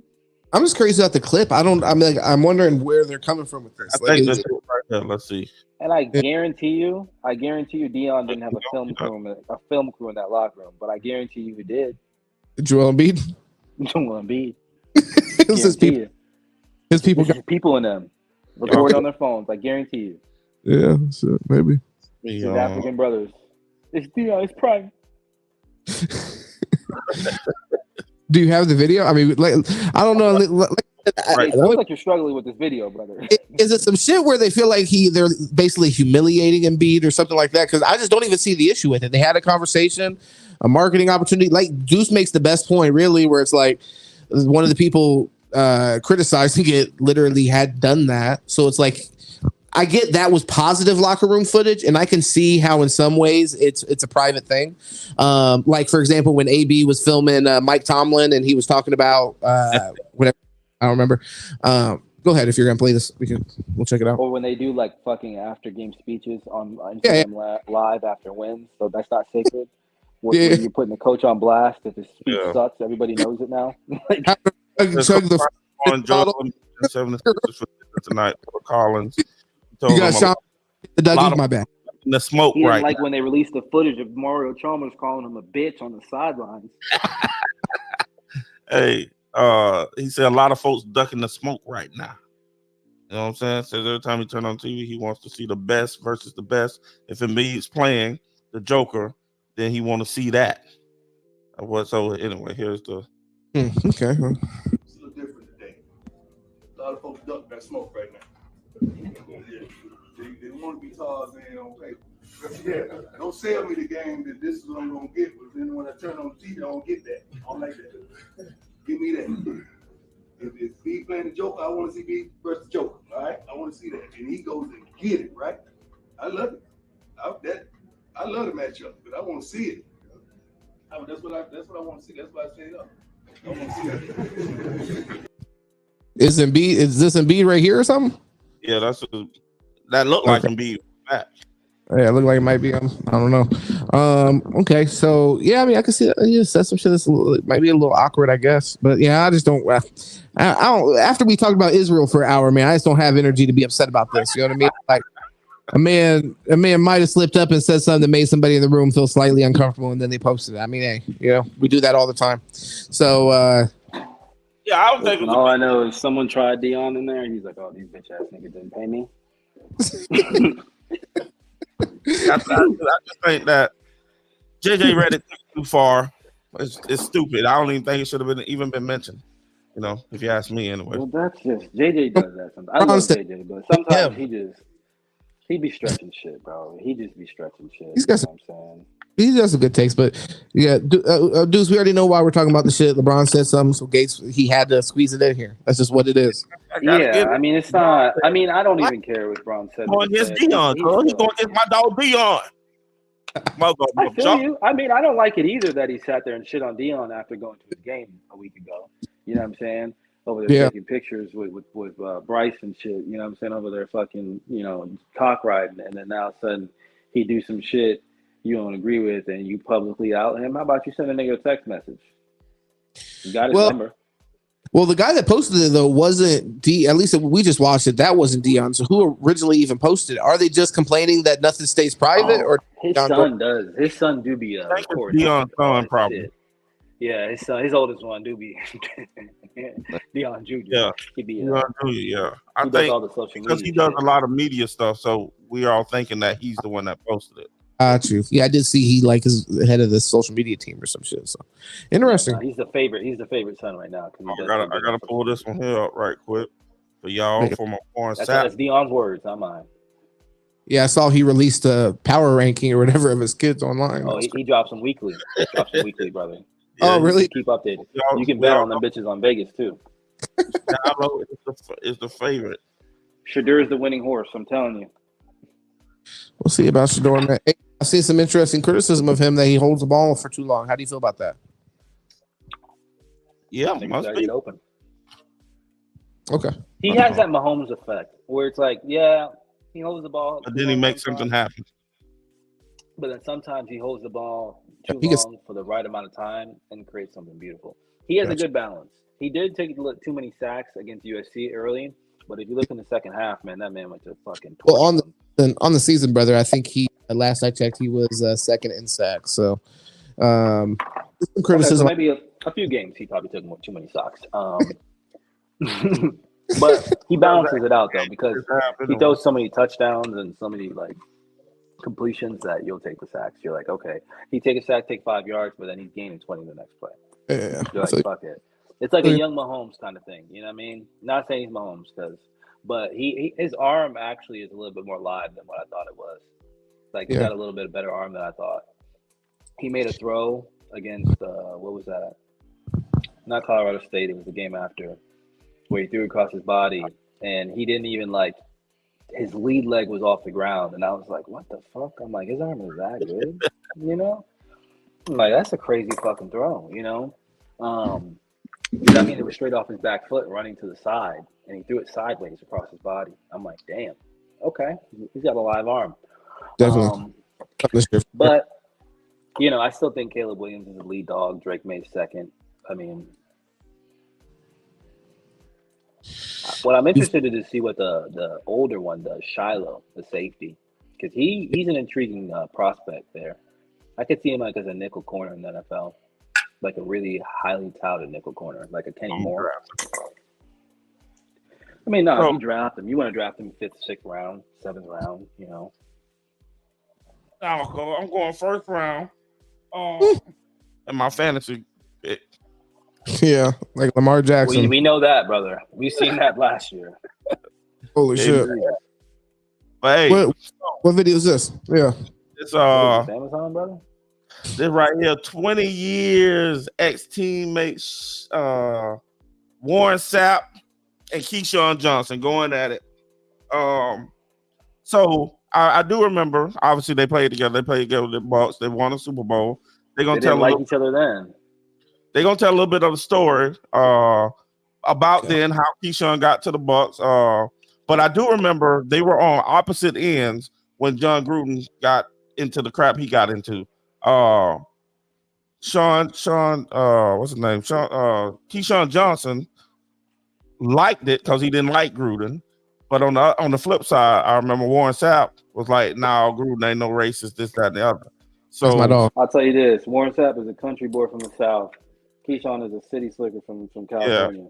And I tend to lean towards Warren Sapp myself. Well, I'm gonna tell you this: what Keyshawn thinks is racist and what Warren Sapp thinks is racist is gonna be two different things. Two different things, yeah. So, but I do remember when that came out, they were on opposite sides. So with that being said, let's roll the tape. I got this from so they like scrapping, or they like, you know, basically like, you know, they're like fuck each other. You know what I mean? Yeah, they got a little beef going on. Self-talk. Oh, so I got this video from Self-talk. Y'all go check out Self-talk.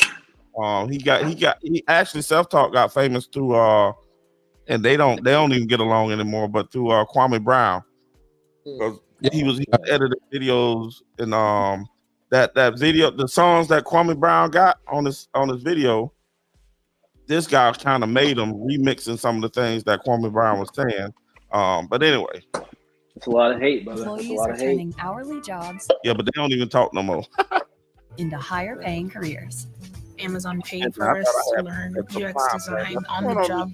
Now I'm a UX designer for Prime Video. I don't see that mess. It's on commercial. What the fuck? Transgender. It's made very, very cool through the media. My group is is legendary. You talking about 5 sacks, 5 interceptions, and 3 touchdowns. The LGBT. Yeah. No, I know how you. We set a standard. I mean, come on, we put 21 points on the board. No question. You talking about Miami? Just give us 9 points, Key, and we got this. Listen, give me 17, baby. We'll make it stick. That's what I told you a long time ago, back when we was at the Pro Bowl in '99, when you was the MVP of the Pro Bowl. I said, listen, dog, I don't need but 17, dog. I just lost 11-6 in a championship game. They ain't scoring but 1 touchdown on me and my boys. Can you help me? That's what we talked about. And we put it together, and we got us a championship. And hey, man, we got a reunion coming up in 2 years. That'd be 20. I forgot they did the 20. Who was the quarterback of the team? In 1999, we go to the championship game. We lose. So now I got my whole coaching staff at the Pro Bowl with me. I mean, the thing's painted with Bucks. Keyshawn's a New York Jet. Keyshawn comes to me and says, listen, dog, me and you unite. We can put this thing together. You just need a little offense. I mean, you know, mind you, I just lost the game 11-6. Oh, I get you that 7 points, Cup. We can do this. So I go to Dungy and I lobby for Keyshawn. I lobby. They signed him to a great deal. We go do all season. We always do all season together. All of us do. We work out, we go eat together, and then we break from there. That's Buck Ball. That's our family. There's no other vacation place. We're in Florida. We're in the Sunshine State. Where else you want to go? I got mangroves for you to fish in. I got the Miami 3 hours away. You want to party? I got Orlando. You want to take the kids to Disney World? Where you want to go? I got everything. Great state of Florida. It's my home. I've lobbied for you to be on my team. I need 5 points to get to a Super Bowl. Hello? Don't you want to go too? He's a no-show. He never was one of us. He just wanted the contract and the notoriety, but he didn't want the work. It's a difference between mandatory and voluntary mandatory. I'll take my chances on the voluntary mandatory stuff. I'm not saying that he couldn't play the game because he was a good player. But was he one of those rare air special guys? No. He was lazy. So it's looking like Keyshawn Johnson had to come out and check his former teammate, Warren Sapp. Warren Sapp was recently on Jason Whitlock's show, and Warren Sapp had made some comments about Keyshawn Johnson. And here's what Warren Sapp had to say about Keyshawn Johnson on Jason Whitlock's YouTube channel. Here's the video. What was the issue with you and Keyshawn? Why didn't y'all click? He followed me around the Pro Bowl the whole 1999 year when, lobbied me, put his wife with my wife, kids with my kids. Hey, man, I'm telling you, dog, you just lost the championship 11-6. I'll get you that touchdown. I guarantee you. Me and you come together, we going to get a Super Bowl, whatever. So I'm like, all right. So I go in because when you lose the NFC Championship game back in the day, your coaching staff is now the coaching staff for the Pro Bowl. And I lobbied for Keyshawn on the team. I'm like, yo, let's go get him. But he's going to make more money than you. What? That is never an issue in my locker room. Wives, kids, and money is off limits. So he came on the team. They got him a nice contract. We in the off season run around, me, Brooks, and Lynch, and Rondé, the whole crew out there doing what we do in the off season, and there's no Keyshawn. I said, you said you was going to lead my offense, dog. Where you at, baby? I got some things in LA I need to take care of, I'm like, no. You told me you was going to lead my offense, so now I need you here. And now when he gets here, we break the huddle. He don't know the play. He don't know where to line up. He don't know if he on or off the ball. Oh, man, trust me, dog. And then he didn't like Sean King. I'm like, well, Keyshawn, you're not getting another quarterback. This is what you signed up for. We have Sean King, my man. You got to get along with King. Nah. And you don't bother my quarterback. Wow. So I'm telling you, it was ugly. At times we did some good things together and won a championship, no doubt about it. But Gruden Gruden pushed every button in his body. Gruden was going to hold you responsible for every what? It was beautiful because Tony was, mild-mannered, never cursed, made sure we was all, on the details and everything. And, just wouldn't really push the button. We'll play field position 3 and punt. We'll play great defense and whatever. Man, Keyshawn took full advantage of that, man. I'm telling you, took full advantage of it. And no, he didn't lead us at all. That's why we went and got Jared Vicious and went and got Keenan McCardle.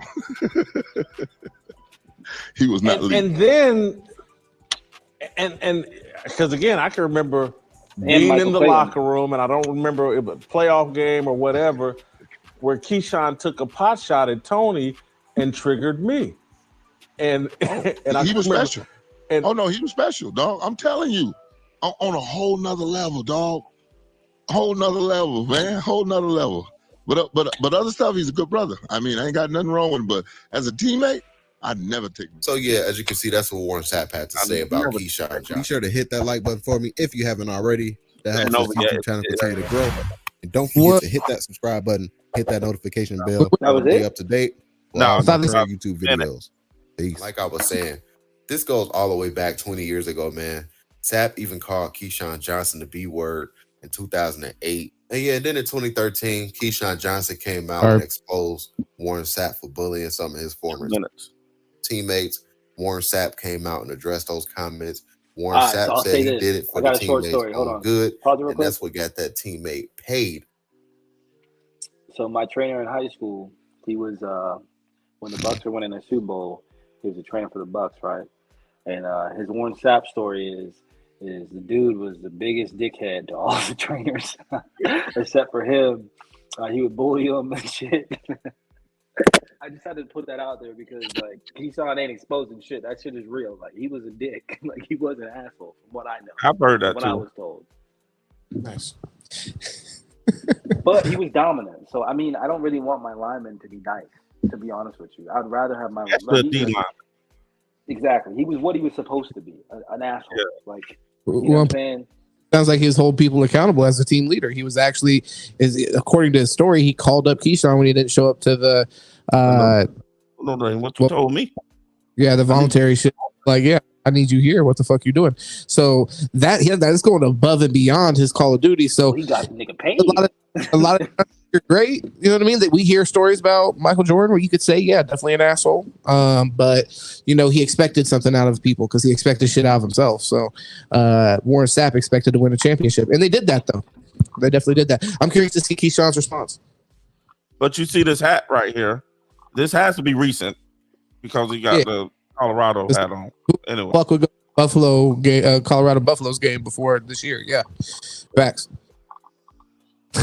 At the time, and Warren Sapp said he didn't have any issues with that teammate and just checked the source that Keyshawn Johnson was pretty much trying to fabricate this story. But Sapp was saying that he did it for his teammates' own good, which allowed his former teammate to come out and play better, and that's why his former teammate was getting paid. So yeah, as we can see, guys, it's just a lot of beef history between these two. And Keyshawn Johnson, he had responded to what Warren Sapp had said about him on Jason Whitlock's YouTube channel. And this is what Keyshawn Johnson had to say. He said, Warren Sapp, please stop lying. I would never in a million years follow your sorry ass ever. You are an embarrassment to society. Sorry, and I mean sorry. Please keep my name out your mouth. Fake smoke. Sad, go get some help. Tired of you using my name. Only dude I will follow is number 55. And Warren Sapp responded, he said, Key, you know you lobbied all week name calling. I wouldn't do that. Just the truth from you once from your time in Tampa. Whole Buccaneers was there. And then Sapp had put up this picture. He said, ask 55, would he follow me or any of my other 51 men on that roster? Gonna make that Keyshawn video coming out the huddle for you for our 20th anniversary. So yeah, man, I'll just continue to do a commentary. I'll be highlighting some other tweets from Warren Sapp. So he must be talking about the video where he come out and don't know the plays. Yeah. That'll be funny. Yeah. I think that I mean, there's no reason to not believe what Warren Sapp said. I mean, honestly, it's verifiable. They traded Keyshawn for that exact reason. Well, and I mean, as far as him not showing up, that's his accusation. He didn't show up, and he did step up as a leader. To Deuce's point, they got rid of him partially because of that. But then also, I'm saying, like, literally what he's saying when he's saying it's facts, and Keyshawn's disputed it and call him a fake ass motherfucker and sending a bunch of personal shots his way. He's not addressing something that's completely verifiable. Were you there? Did you like? If you were there, say that. You know what I mean? If you went to the PTAs, like what he's accusing you of not doing, then go ahead and yes, you know what I'm saying, say that. Yeah, he can call him all the other names and then say, bitch, I was there. You know what I'm saying? Instead of just calling him out his name. You know what I'm saying? He's just calling him out his name and not saying I was at practice. Ask such and such and such and such.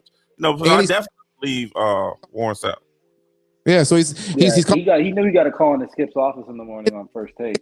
And then he's saying what he's saying is not true, but he's not actually addressing it, even though it's easily addressable if facts are facts. So he even said like they won a championship together, so he gave him credit there and said that he's a good player, just doesn't have good work ethic or whatever. So you do know old man Skip about to give Keyshawn a lecture.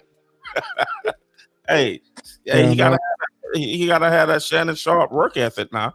You know, Shannon Sharp was there every morning. Probably the first one there, last one to leave. All the commercials, right? Getting up at 4 a.m. They used to have commercials. Undisputed. Where they were getting up early. Yeah, so. Well, the thing is with Keyshawn, man, is he can say what he wants, but the proof is in his career. You know, like your career trajectory, like, was dog shit. Wasn't he the number 1 overall pick?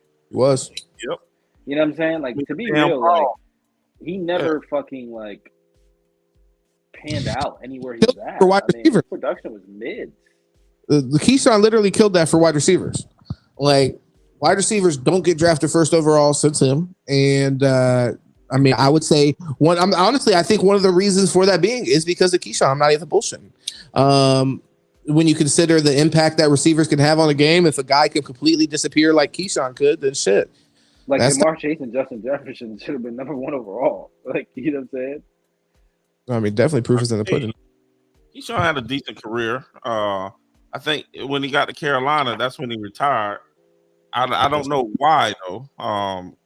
Why he necessarily retired at that point? It seemed like he had Jack a little Delhomme? bit, but yeah. Retired. Jake Delhomme. Yeah, Jake Delhomme. Yeah, Jake. What you mean, man? Jake made it to a Super Bowl. He had a good year. True. Yeah, him and my dog, one of my favorite wide receivers of all time. I forgot his name though. You know what I'm talking about? Steve Smith. Steve Smith. I'm saying one of my favorites. That's why he made the Super Bowl. Steve Smith. Probably. But I thought that was interesting to because I didn't know that take, man. I don't like that take. I feel like that's kind of like, I don't know. I feel like he's kind of bitching. You know, Keyshawn's bitching a little bit. It's like, bro, your career played out how it did. Like, you got to somewhat accept it. You know what I'm saying? Like, and it's not just him that said that about him. There's like multiple people that said that man's worth ethic is dog shit, including John Gruden. And to try him on a level, call him bitch ass, lying, get some help. Like, he really attacked his character, to be honest. But then you can also see within that why, according to Warren Sapp, why he didn't like John Gruden. But I always, as a Bucs fan, I knew they didn't like each other. But obviously I ain't know the real story why. But you know what I'm saying, now we do. Yeah. No, I mean John Gruden because he pushed him to stop being a pussy. Yeah, and then we had to go get Joe Jaravicious and Keenan McCardell. That's what his name.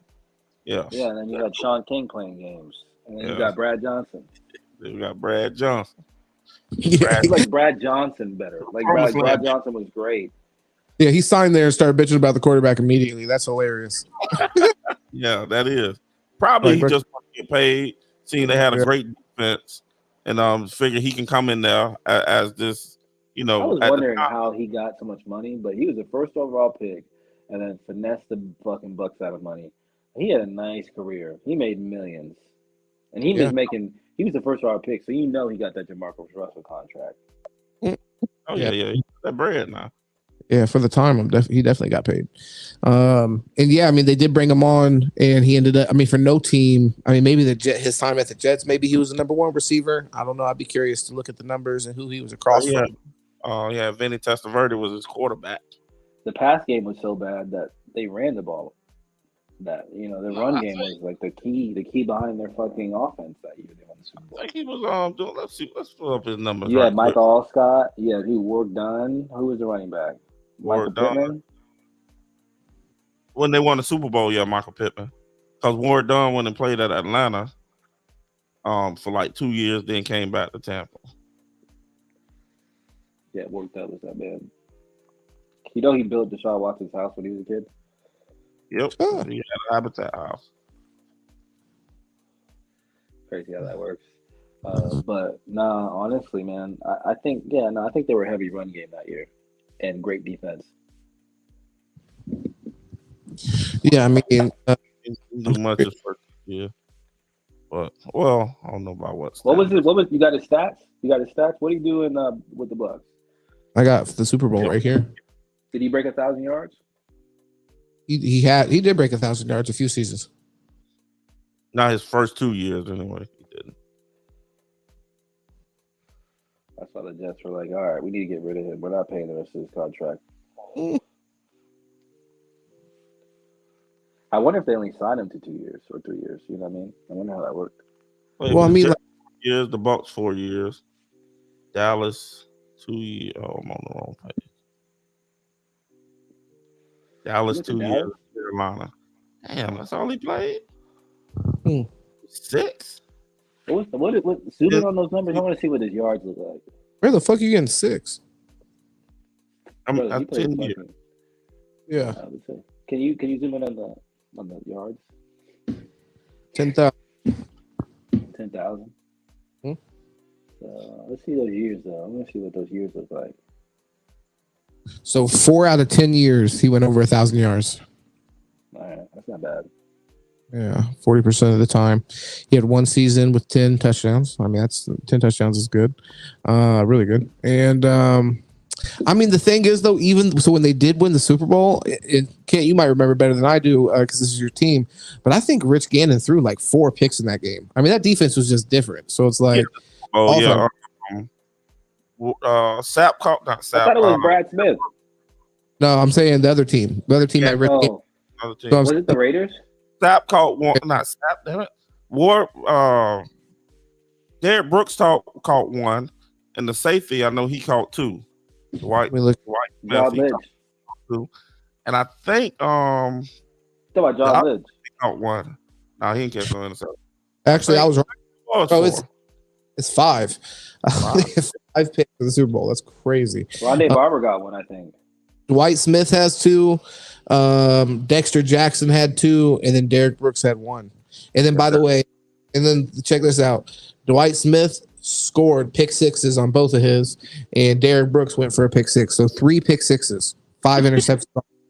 So it's like the defense would have equaled how much the Raiders scored in that game alone. And you know, a lot of those picks are coming from the pressure from Warren Sapp right up the middle. Oh, sure. Yeah, definitely. Right up the pipe.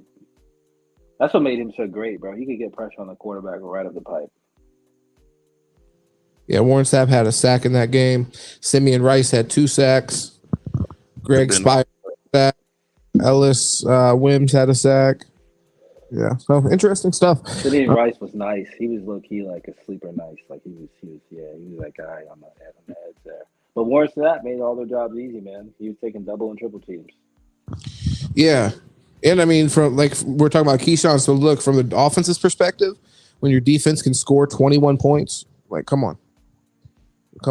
That's one of the best defenses of all time. Oh, for sure. It's probably the best defense because they score the most. Behind Bears, the Ravens for sure. They say they was at least behind those 2, but in front of who, I don't know. I mean, I don't know, man. I could put them up there with like. With them, They have like 3 years where they were just like elite. You know what I'm saying? Just like you didn't want to fuck with that defense, bro. Like, Rondé in his prime, Ravens in his prime, Brooks in his prime. You did not want to fuck with the Ravens either, so it's like, you know what I mean? We're splitting hairs. Yeah, that's true. But I'm just saying they have more stars. They have more stars on every level. Is what I'm saying. You had Rondé, you had Lynch, you had Derek Brooks, and then you had Simeon Rice. You had Warren Sapp. You know me? Yeah, you had dogs all in the back end, the front end, on the corner. I mean, but you know that leads me to basically this right here, though. You know what I'm saying? Home of NFL Sunday Ticket. Watch all your favorite NFL teams out of market Sunday afternoon. So this is what happens. We win the AFC Championship. We don't have a weekend in between, so we got to get right to it. Thankfully, they had prepared for us to win the game. So Monday morning, we get a booklet that says game plan to a championship, right? And we all thinking, oh, Lord, please, their defense averaged 280 on defensive front. Our offensive line averaged 350, 340. Please let this be, a smash mouth type game plan. Open it up, bam, it's like heaven. Smash mouth. We're going to go Wheatley and Crockett, and we're going to smash mouth, and we're going to, beat these little guys up. Friday morning, we get in, and we have a brand new game plan. I'd never had a coach 2 days before a game. Change a game plan. And to change the game plan so drastically from we're not going to smash mouth, we're going to try and throw the ball 60 times versus this guy. We go into the Super Bowl knowing that we don't have a chance to win. Mike, every play they run, we ran in practice. I know. It's unreal. The Bucs defense benefited from John Gruden's understanding of the Raiders offense. And Lynch and the defense had a decisive edge. Jerry, a lot to get to here. Let's try and go through a checklist here one by one. Is it your recollection as well that the game plan changed on Friday before the Super Bowl? Yes, it did. I was very surprised by that because you worked all week long running the football. Then all of a sudden on that given Friday, we decided that we were going to come out and throw the ball over 60 times. And I think with Bill Callahan and what Tim Brown is accusing him of is that why would you wait to the last second to change the game plan? Now, the guy who this is going to affect the most is Barrett Robbins. Because Barrett Robbins is the one who has to make all the calls. He is begging Callahan, don't do this. Get the Super Bowl. What was going on? Oh, it was hell. I don't have time to prepare for this. Please don't do this. I was with him, and he's begging him, you can't do this to me. No, this is what we're going to do. This is what we're going to do. I was in a very bad state of mind at that point. Well, it's that night that Barrett went out and went AWOL, that night. It all came to a head on Friday night. Turns out, Robbins had left his San Diego hotel, took a cab 20 miles across the Mexican border to Tijuana, and partied all night and most of the next day, on the eve of the biggest game of his life. Now, does one have to do with the other? I say yes. You may say no. I say yes. Am I blaming that on Callahan? I'm not saying Callahan purposely did that to Barrett Robbins. I don't think that happens if not for what he did with the game plan. I really don't. Again, I'm not trying to blame him for that, but I don't think Barrett does because Barrett had been great all year. There was no reason for him 2 days for a Super Bowl to go crazy like that if there wasn't a reason for him. But he knew that he didn't have time to prepare. But the circumstances are what they are. They are. It's all red, man. Did not make your point, as usual. You played a video which doesn't illustrate your point at all. Like we said earlier, the fucking defense scored 3 touchdowns in this game. They was on the run call, and they had these big old offensive linemen, 300-some pounds, going against these 200-some pound people. Ooh, okay. So maybe it has something not running the ball, by the way, because they were down 20-3 at halftime. They were getting their asses took. Just see what the game plan was from the players, not from me. You just see what happened. Receiver bitching about catching the ball. What the fuck? Clip of Dwight Smith. That's a former NFL player, Yeah. Super Bowl champion, 2 pick sixes in Super Bowl 37. That's the Bucs' first Super Bowl. You want to He pause goes it? on Or the you, air, and the radio hosts are asking him who he thinks is going to win the game. What? You're asking me a question while you're playing a fucking video. It makes no sense. Listen, I'm saying, my only thing is sounds what I said. You said, huh? It sounds like 2 receivers. They have a fucking job to do: run routes, catch the. Well, you went, Cole. That's how you know it's red. You can't even. It won't even let you say it's not red no more, man. I mean, what is this? What is this video saying? Dwight Smith, who was the defensive back who James just said caught 2 pick sixes, says the game is rigged. Man, that's crazy. Game and all. And this was when the Bucs went back to the Super Bowl with Tom Brady. They called him up on the local radio station, and he said, "Y'all don't call me no other time," because they was getting mad at him. Basically, because he was calling it rigged. But he gonna tell all this other nonsense as if the former NFL player. So I'm posting it on YouTube. So let's roll the clip and see what this Dwight Smith has to say about the Super Bowl. Supposed to be a neutral field, but just tell me, as a former Buccaneer, how surreal is this for the Bucs to be in the Super Bowl in Tampa at Raymond James Stadium? That's a good question, man. I would like to ask some Tampa fans that question because I really don't know. Well, I mean, this is something that no one's ever seen before. I mean, you're hosting the Super Bowl. The Bucs are in it. It's Brady versus Mahomes. I mean, something I predicted at the beginning of the year. I said if the NFL wanted to have the home team in the Super Bowl, this would be the perfect year. Pandemic, people can't travel, so it's not a shock to me. how big of an advantage do you think it will be for the Buccaneers not having to travel anywhere? Because obviously, when you were in the Super Bowl, That's not no advantage. They don't have no advantage. no advantage. Okay. No.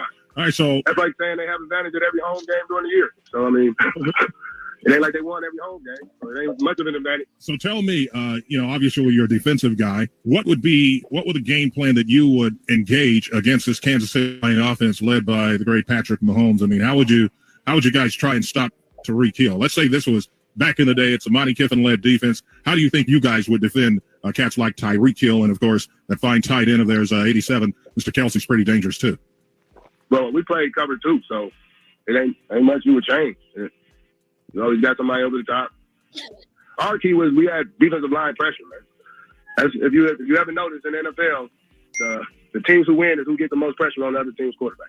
Well, without question, and you guys were able to do it back in the day, and the Buccaneers might be able to do it against the Chiefs' offensive line right now that's really in shambles. They're banged up. They're decimated by injury, and you might be able to rush 4 and drop 7 and take your chances that way. Is that how you would do it, Dwight? I mean, y'all know all the X's and O's, man. I'm just sitting at home watching.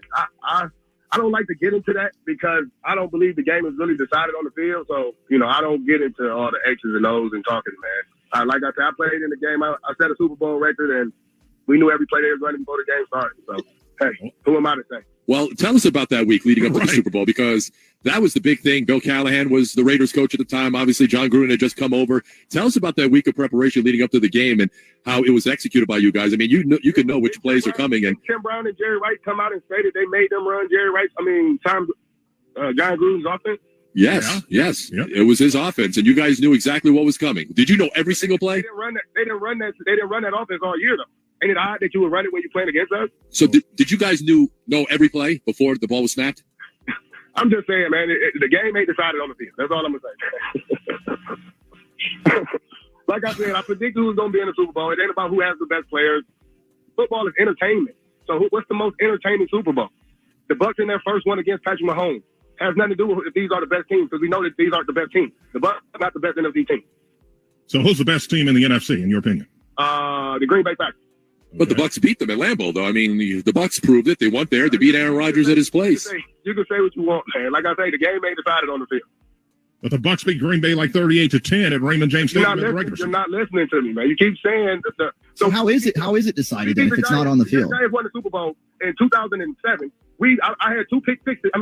One I took back 93 yards, another pick up there in New York. We beat them 40-something. We didn't have Adrian Peterson. They went on to win a Super Bowl. Like you go, but who beat what and how? Like, come on, man. Stop that. All right, so how do you see this one playing out on Sunday? It depends on when Vegas make that call. How Vegas ain't gonna lose the most money. So do you think the Bucs' original Super Bowl that you were a part of and won was illegitimate? I think everyone is. If you don't mind me asking then, and we obviously appreciate you giving us a little bit of time, why do an interview for the Super Bowl if you don't believe that it's set up the right way? Y'all ask me to. Don't nobody call me no other time until Super Bowl come, right? Yeah, no, that's fair. Did anybody when we got on the phone say, hey, how's your family doing? How your kids doing? No, none of that matters. So I'm gonna give you my honest opinion. And I appreciate that. We do. We do. I mean, that is our job, though, is to talk sports. I mean, it's not personal. So what is your honest job to be real?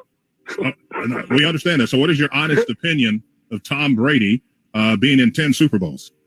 Good luck. A lot of luck, Okay. Because, everybody say Tom Brady, but if I can remember, there's a lot of kickers kicking kicks for him to make it there. Well, Tom Brady did put him in a position to make those kicks. Jim Kelly. So did Jim Kelly, but his kicker missed a kick. He did miss a kick. Right, he did. He did miss a kick. He Whoa, also lost 4 Super Bowls in a row. But it's Jim Kelly's fault, man. Whoa, boy, man. We break stuff down like it's so small. Like, this is the only reason that it happened. Like, come on, man. So the reason you guys won the Super Bowl wasn't because of your outstanding defense. It was because that's the way it was predetermined. That's what you're Well, I mean, if our defense was so outstanding, why we couldn't beat the Saints that year? Saints beat us twice. So why did the Oakland Raiders say, we're going to go in with the Saints game plan? Because they had Deuce McCall, they ran the ball down our throat. Why didn't they come in and say, we're going to do the same thing? All right.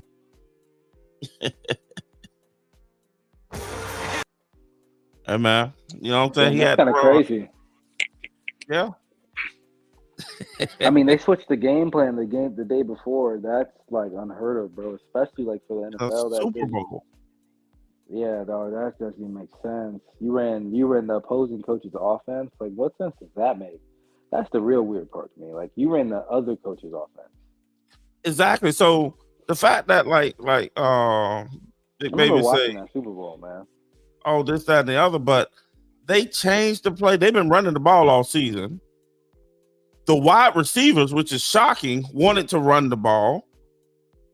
And then they changed the game plan to the same plays that John Gruden already knows because he was there the year before. So why would there's no rhyme or reason to do that. And they said, and you heard in the game, you heard him say it that we knew every play that was running, but then in the game, I guess John Lynch was mic'd up. He said, "This every play that we ran in practice." But if they would have stick to the run and play, the run game that they was planning on doing, when the center said, please don't change this. Okay, obviously you the coach, you do what you want to do, but the center say, please don't change this, you change it. And then then the coach, he said the coach, the offensive coordinator, went on a fucking binger in Tijuana because he was so depressed because he knew he couldn't. No, I think that might have been the offensive lineman, but it might have been the coach. I don't know. That was a coach. No, you're saying it was a coach. That was the coach. That was the offensive coordinator. And what did he say? What did he say? Of course, there is. They wanted to avoid the run defense. What? I'm lost. What he's saying basically, they wanted to avoid the Bucks run defense. Why? Which would have been Brooks, Sapp, Rice. It'd have been that. Brooks wasn't big. But did you hear him say that the Saints ran the ball up and down their throat that same year twice? They couldn't beat the Saints. Let's see what the doggone Saints record was. I wonder what their record was that year. But anyway, they made the Super Bowl if the Saints beat them twice. The Saints beat them twice, and he also mentioned another team. And the Saints are in the division. So, I mean, even if you don't believe it's all rigged, I don't care who you are. You have to bring suspicion to that. You know, maybe that one Super Bowl was rigged. I don't know, but that sounds crazy because I just brought up what Tim Brown said, what Jerry Rice said, what the MVP said, and then you come on, man. There has to be some type of suspicion. I mean, it is a little weird they changed it the day before. I mean, you should have known you wanted to run the ball on fucking Monday. Tuesday, Exactly. Fucking Friday. At least in the middle of the week. I mean, I guess you have a day to like adjust your game plan because you have Saturday. But I mean, if you plan on fucking Sunday, dog, you're I mean, it's just walkthroughs. It's just verbiage. I mean, but some people can't adjust to that quick. Some people need like a week of repetition. Yeah. So I mean, but your whole game plan, just say, you acting like there's no logical reason to change the game plan through the week. It's funny. Through the week is one thing, but we're talking Friday of the Super Bowl week. This was I'm not saying you can't change it. I'm just saying like that's what Friday. I'm just saying. Change it on Thursday. I would at least like 2 days to rep it out. You know. Yeah, you change it It's not Friday. It's not like you're hitting or anything like that anyway. And you know you got media day, so Saturday media And the day Super and Bowl's, the Super Bowl's like spaced out, isn't it? It's not even like right away after those championship games. back then it was the next week, I believe. Oh shit. Coaches implement things. They stop it, man. You changed the whole game plan, not just yes, you can change a wiggle here, add a play there, but you changed the whole game plan. Stop it. I did, but if you would have worked, we salute them. If it would have worked, it didn't work. Didn't make sense to the success of what worked against that team previously is the weird part. It wasn't what was successful. Like the team that beat them twice did something completely different than what you decided to do, which is correct. And like I say, if you change the game plan during the week, earlier in the week, I still would feel the same way. But maybe you think you don't have the personnel to do that run game defense that they were planning on doing. You know, maybe that's the thing. They didn't think that they had the personnel to do what the Bucks did, or what the Saints did. Hey, no, they might have been intimidated by the top 3 defense of all time. Look, you're trying to say the top 3 defense. They might have been top 3. I don't know, man. I do know. I think. Well, I already think it's rigged anyway, so it doesn't even matter. But this is evidence right there in front of your face. And what do like the Illuminati and all them people say? We got to tell you that it is what it is. We have to tell you that it's rigged, which they did, but you just choose not to believe it. Consider everything I'm saying and add in the game flow. You're down 20-3 at halftime against. Stop it. They are, but I get that point. But guess what? they changed the game plan before the game even started. Definitely top 3 stats say. Possibly.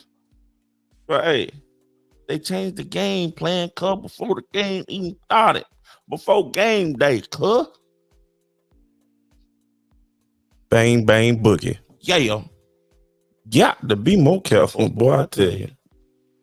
I mean, yeah, it's just, I don't know. They can change the game plan. I think it's a little late. Huh? I think it's a little late. I just think it's a little late to change the game plan. That's all. It's Friday. Yeah, it's a little late to change the game plan. Yeah. I think, to me, the players can say what they want, but they are players within that locker room. So it's not like I'm saying it, somebody who's never been in the locker room. I think the credibility, the players of the locker room are saying it. Okay, players can say anything because they mad. You change the total game plan, not just a wrinkle here, wrinkle there. Then you got John Lynch in the game, mic'd up, saying, "Oh man, they running every play that we ran in practice." Then you have the MVP of the Super Bowl also saying the same thing, and he's saying it's rigged. And then what else? What was the other smoking? There's so many smoking guns. All the guns smoking. You know what I'm saying? Yeah, a little late. That's why they lost. Doesn't mean it's rigged like what Kent's saying. No, it's rigged, cuz. it rigged, cuz. You might not believe. I mean, worst case scenario, you got to say this is very questionable, and this could be rigged. This one game, forget the rest of the games. I believe they all rigged. Hall of Fame wide receivers complaining about catching the ball. LOL, can't make that up. The guys, both of them. That's another thing. Like I said, when do you have 2 wide receivers saying, "Hey, let's run the ball"? 2 Hall of Fame wide receivers arguing to run the ball and not pass it. That's part of my point. Thank you for helping me, though. Yeah, no, they 2 Hall of Fame receivers said to run the ball. So that's kind of the part where I'm like, damn, that's a little weird. But you're going and Tim Brown, who had won a Super Bowl. Tim Brown had 1. Jerry had 3, I think. At the time, yeah, Jerry had 3. Tim Brown had never won a Super Bowl, never been to a Super Bowl, and he wanted to run the ball. Stop it, man.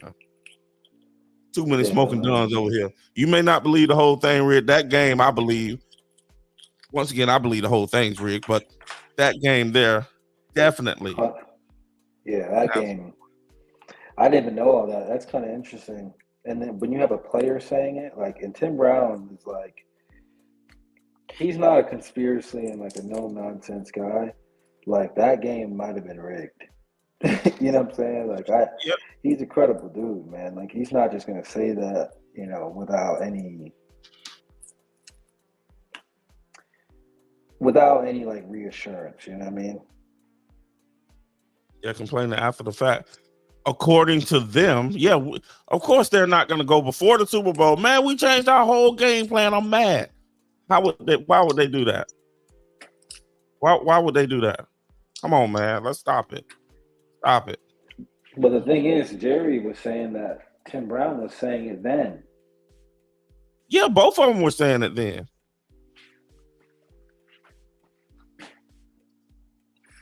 Damn. So do you think that what is that owner's name? Mark Davis? Do you think he's rigged it against his own team? Who? The owner? Mark Davis. Yeah. That wasn't the owner. The one that died. I forgot his name, but it was Davis. Something was Davis. Last name was Davis. Yeah, man. I think from what I understand and what I do believe, the Illuminati, they by their law and by their code, they have to tell you what they're doing. They may not say, just like the guy, you know, I don't believe we've been to the moon, right? Not to start that discussion, but Aldrin went on Conan O'Brien's show and said, Conan said, "Oh, my family, we went to the basement and we watched you land on the moon." He said, No, you didn't. You didn't watch us land on the moon. What you seen was animation. Now, you can take that however you want to. I take it as he's telling us that they never went to the moon and it was animation. Same thing here. they're telling us because by their code, they have to tell us what they're doing, but they're not going to just come out and say, hey, I'm going to blow up your house today, or I'm going to do this, or I'm going to do that. But they tell you in code. They may say jokingly, boy, I ran that ball off the road yesterday and he did da. But they really did it, but they saying it in a joking fashion. And I think that's the same thing here. They're saying, but this here, they're just flat out saying it, but people don't believe it. And I think, yeah, it's a little crazy. I'm gonna lie. Yeah, and I think worst case scenario is questionable, but to Mr. Sid in Politic, it's not even questionable. And I'm like, how can you say this isn't even questionable? It would be hard to rig a game. It's not hard. One game wouldn't be hard. No, I don't think. See, the thing is, who knows? People be like, you can't have all them people. All them people can't da. No, all them people. The referees they can know. They don't interview after the game. The referees can know. Ask Tim Donaghy. Yep, he went to prison and all this stuff. But the referees can know what they want to do. But the referees don't have to be accountable to the fans like the players have to be accountable to the media and all that. Like Beast Mode said, I'm just here so I don't get fined. I'm just here so I don't get fined. But to my understanding, that's how it goes. They have to let us know what's going on, and we choose to believe it or not. It's a world of entertainment, and they entertain us. That's the way I see it. You know what I'm saying? But even like I said, at the end of the day, even all right, you might say, "Oh, it ain't fake." But this one game has to have you questioning something. You know, maybe okay, I see what you're talking about. That one game fake, but the whole thing ain't fake. All right, I can ride with you with that. I mean, think about a couple years ago.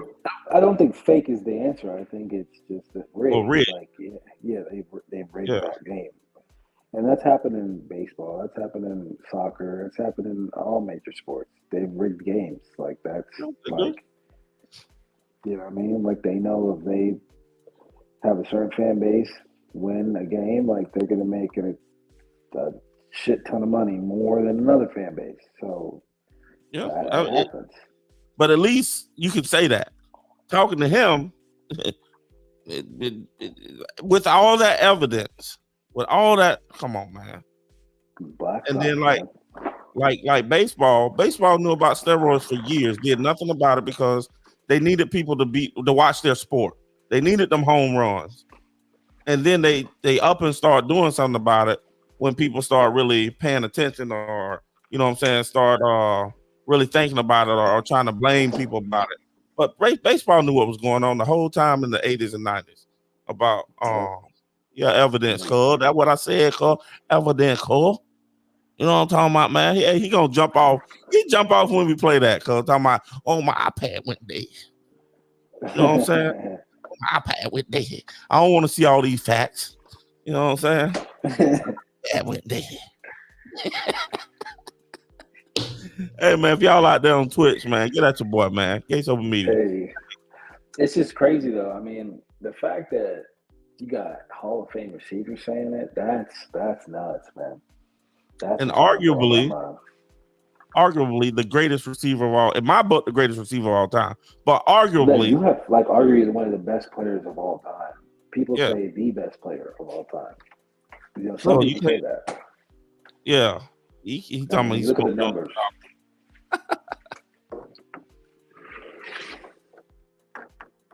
Oh, this is a rehash. They'll just don't be paying attention. Yeah, we ain't never had it on the show like this, though, cuz. Yeah, I ain't even playing that, by the way. You said something that triggered me. Sitting Politic. I ain't had that plan. But yeah, we talked about this. I handled it then. You didn't handle nothing. Why am I still talking about it then? Oh, so y'all had talked about this previously, then. Why am I still I've been talking about this for years. And then that's why he always say, oh, Larry Johnson said it, huh? Because Larry Johnson also said that the game is rigged. You know, Larry Johnson used to play for the Chiefs. Yeah, that was one of my favorite players. 3-time Pro Bowler. He also said the game is rigged, but he got something to say about Larry Johnson too. You know, there's a bunch of players that said the game was rigged. So you can't. He was 3-team first team All Pro too. So he was basically what he said. All that was rigged. He wasn't supposed to be 3-time first team All Pro. That's what he said, cuz. Like you'll hear him say, like Larry Johnson, you know, and he'll go to laughing, but that's what he's talking about. Probably low-key hurt how I handled you, so you keep trying to redo it. Stop it. Were the hits not real? You know what I'm saying? Like I'd have to ask my brother. Like, I mean, the hits are real. I think it's, in my opinion, certain players know and the refs know. Maybe certain refs, certain players, certain coaches. No, you didn't put me down, cuz. I just brought out some fire. You should do a poll on everybody on Twitch that's watching and everybody that's on your channel watching. How many of them believe that? How many of them are now questioning at least that game? At least that game. Know what I'm saying? That was some questioning. I hit you. I think that is very questionable. I definitely agree with you on that. I mean, that game, I wouldn't say the NFL is rigged in a sense, but I think that there's some shady business with that game. Like some dudes sat down the night before and made some deals. I'll say that. Yeah, man, that's all. At the end of the day, because I think it's all rigged, but at the end of the day, that I can respect that. That man sitting politics talking about that's coming from an owner saying, "Do this way." You feel what I'm saying? Like that's what I'm saying. I want to know who the owner of the Raider was at that time because something that just don't make the owner was Al Davis. Al Davis was the owner. Yeah, man. See, and he was all about win, baby, win. So that to me is, I mean, because he could have been like Jerry Jones and like kind of stuck his nose in something and said, "No, we're going to pass the ball. That's how we're going to win." Yeah, I think he more so did that the 80s and back. I don't think he was right, or maybe even the 90s some. But I think Al Davis and Jerry Jones was about the same. But Al Davis stopped it, you know, way before Jerry did. But then Jerry didn't buy the team until was it the late 80s, early 90s? That's when Jerry actually bought the team. So yeah. And then that made the dumbest mistake by getting rid of the coach, Jimmy Johnson. Jimmy Johnson. Yeah, had to get him one in there. But yeah, he messed up when he let Jimmy Johnson go. But so you're basically saying that Al Davis probably wasn't involved with the team at that point, but I'm just saying like a move like that comes from the top. You know what I'm saying? Like your bosses are telling you to do this as a coach. Like you don't have a choice. He probably knew. I don't doubt Al Davis knew. He probably knew. I'm not saying like no, like I'm just saying like Al Davis could have like basically pulled a Jerry Jones and basically said we're gonna do it this way, even though like the coaches had a different way of wanting to do something, and then it ended up in about it, and you're gonna take the blame. Yes, that's very possible.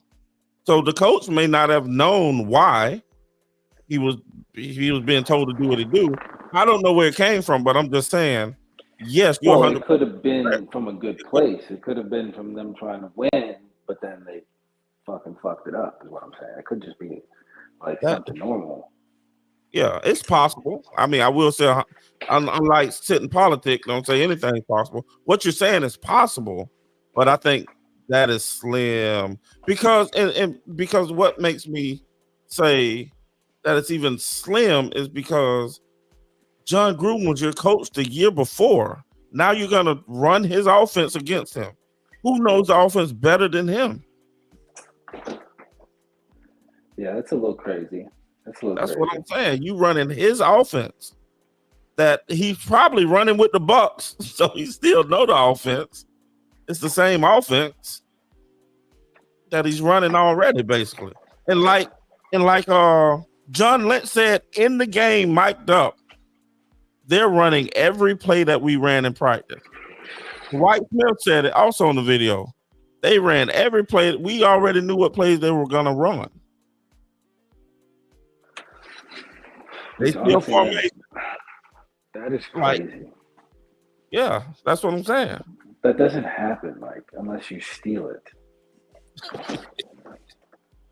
Like, you know what I'm saying? Like, you literally have to steal the plays and shit like that. Like, you just don't, like, know every fucking play they're gonna run when they line up. Like, that's nuts. I don't give a fuck how much film you watch. Like, no. Sorry. And that's why I say, who knows the offense better than the guy I won't say that. He created the offense, but it's his offense essentially. And that's Luke why they Kuechly brought was like that. I'll take that back. Luke Kuechly was able to diagnose.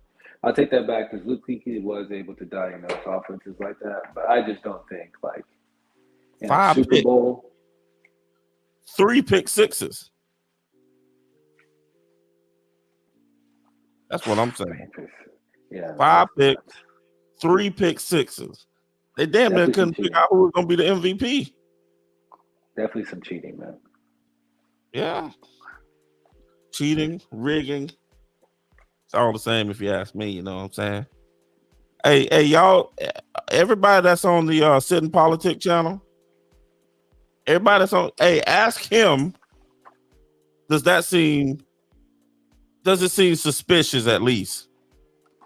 You ain't got to agree that it's rigged. I believe it's rigged. But at least ask him, get on that show and ask him.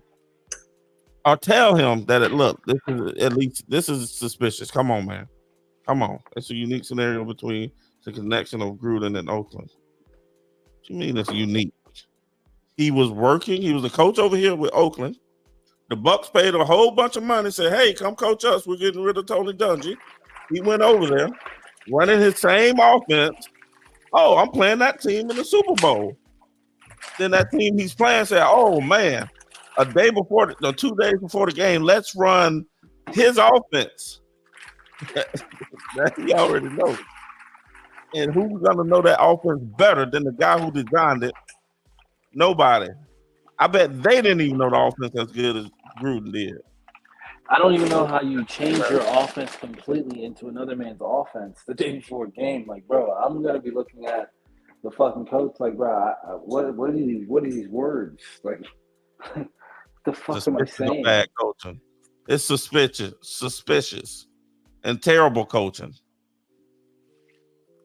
No, I don't know, man. He was offense head coach. How the fuck did they get to the Super Bowl if their coaches were that bad? The coaches weren't that bad. They just decided to run John Gruden's offense. Hey, let's run that same offense from that same coach that was hired, that was over here. Let's come on, man. He's running the offense against you in the Super Bowl. It doesn't make sense. Exactly. He's just over there trying to be devil's advocate now. No, that doesn't make sense. I'm just saying that doesn't make sense at all. Like, how are you going to run the offense that they're going to use against you in the game that you're playing? Like, what the fuck sense does that make? If you think about it, you don't even have to think hard, but if you think about it, it should have been vice versa because they should have known everything the Bucs was going to run. That team sees. That team literally sees that offense every day in practice. That is fucking nuts. For them to think that they could go and just run it with no problem in the Super Bowl. Yeah. LOL. It's not like Gruden only handled the pass game. What do you mean he only you confuse me with that, man. Not like Gruden only had passing game. Hey, but they were gonna run the ball. Heavy run the ball, and then say, "Oh no, let's just throw the ball 60 times." Y'all sound crazy. I want to fool you. By to the garbage with no evidence. No, dude, how can you say there's no evidence? You can't say that. That don't even make sense to say there's no evidence. Stop it. No, you just stop. Say there's no evidence. It's all kind of evidence. You ain't confusing me. Ask your folks. You got 6 people watching. Ask them folks. I'm eager to see what them folks got to say. I got no evidence. I got all kind of evidence. I got the MVP. I got 2 of the top wide receivers of all time. I got John Gruden saying, not John Gruden, but John Lynch in the video while the game is going on saying they're running everything we ran in practice. It's over. It's yeah, man. I don't. There's something off with that. I don't get that at all. That blows my mind. Hey, sit in politics. None of that makes sense. It's over, Carl. None of that adds up, man. To be real. Hey, Carl. They said They just leave ran it the alone. fucking same offense, and it wasn't an offense that they ran all year. It wasn't the offense that they ran all year. But I'm going to run it against the team that runs it and the coach that ran it and the coach that knows it better than anybody. So, we're going to go back to the offense that you did last year that didn't work for you guys. Huh? Don't make no sense, man. But you talk to sit in politics, yeah, you think crazy. You know what I'm saying? The gold, I mean, I think all of the NFL, NBA, baseball, I think it's all rigged soccer. But even if you don't, this is highly, highly questionable. And then, you know, let me leave this. What is comment? People have rigged games, man. People have rigged games. That's in history of sports. That's just No another evidence. thing. This guy said no evidence. The mob used to rig games all the time. You have mobsters talk about it. Yeah, I believe it. They would go to the star players and tell them to do certain shit. You know what I mean? At that time, though, the mobsters say that they were paying more than the league itself. So, you know, you could do that. It's probably back then, yeah. But You'd in have to politics, be making a everything pretty is large what it is on the surface. I mean, you just have to be making pretty large bets to really even make it worth it to try to pay an athlete. In politics, take everything for, you know what I'm saying, what it is on the surface. Hey, man, y'all can get over on Tim Politics. He believes everything. No, I don't think so. I don't think he believes everything. He believes everything. Hey, tell him the Sky Brown. The Sky Brown. But hey, man, I gotta get up out of here, man. It's 1 o'clock in the morning. You know, all right, brother. In the morning. Fun Gates. Yeah, man. Appreciate you coming through like always. You know what I'm saying? I was hoping you got on too because I want you to see the chop it up with Justin. I knew it was gonna be fireworks. You know what I'm saying? Oh yeah, brother. Yeah, it was good. It was good shit. He's cool, man. He's good people. It's good. Yeah. We gonna try to have him back on next Thursday. I'm gonna try to get a time. All right. Yeah. Let me know, man. We'll lock in. I'm gonna start having to read some scripture here. It looks like. Yeah. He deep into that thing. Yeah, because we're gonna have to talk the gospel here. We're gonna get into the good word here. I would love to also have Paul on too. Oh man, if I can get Paul to get on here with him. Paul probably yeah. I mean, I think we all agree on the, you know, mostly. I think we all agree on everything. It's just, you know, a difference of opinion on how to handle the situation. Yeah, definitely. I mean, I think we're not too far off, honestly. I think we're actually pretty close. I just didn't agree on the retaliation for months of just, you know, I mean, really don't have to say it. We really don't have to say it, but yeah. So, but yeah, man, it was good. It was good combo. You know what I'm saying? I know you're about to drop that Project Julio for the people. Yeah, Carl.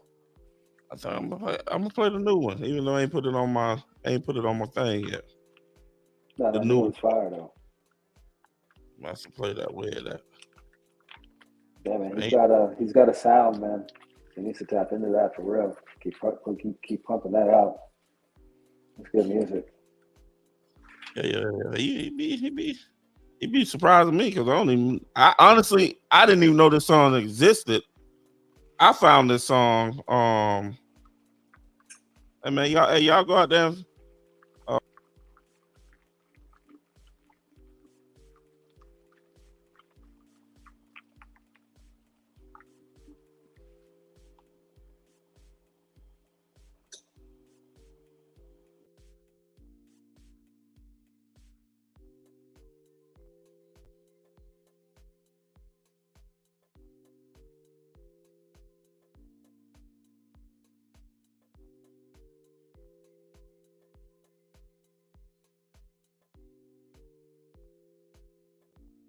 I'm bad. I didn't even know the song was out. I had to go find. He didn't even tell me the song was out. But let me find it. What is this one called? He's on. I think he got 2 songs and 2 he's featured on. But anyway, hey, y'all do your boy a favor. Project Julio, Apple Music, Spotify, all streaming platforms. Y'all go get that. Oh, hold up. Let me put it to my Bluetooth.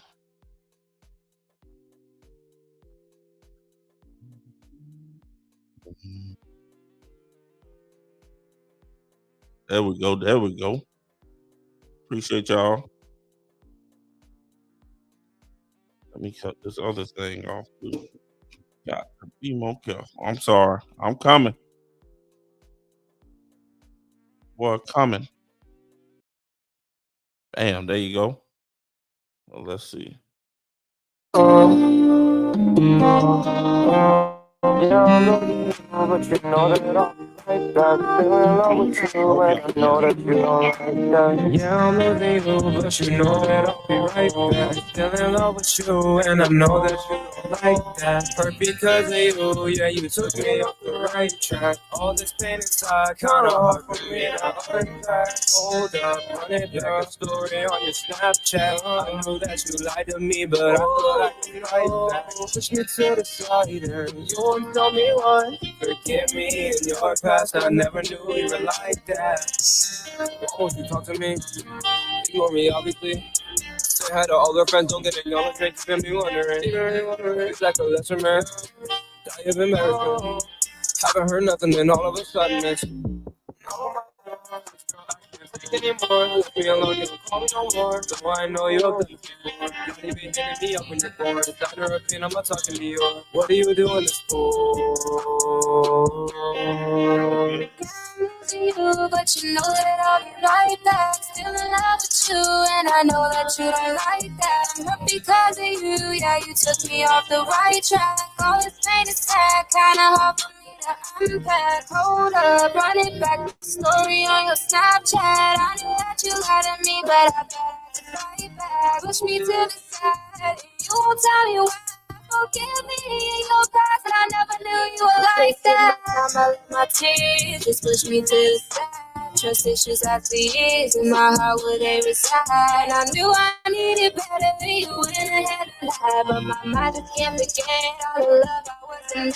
I'm trying to move on, let go in just a guy, but the journey's just as long as when you put up that facade. Please just let me leave, I can't take this anymore. It's like I'm struggling to breathe, yet I'm begging you for more. I'm moving on, but you know that I'll be right back. Still in love with you, and I know that you don't like that. Hurt because of you, yeah, you took me off the right track. All this thing is come off me.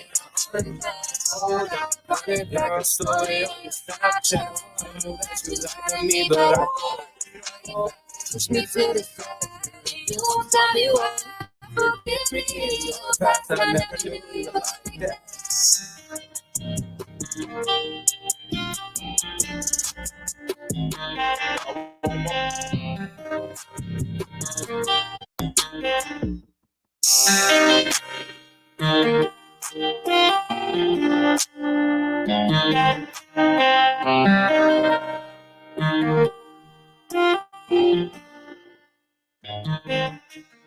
Y'all want one more?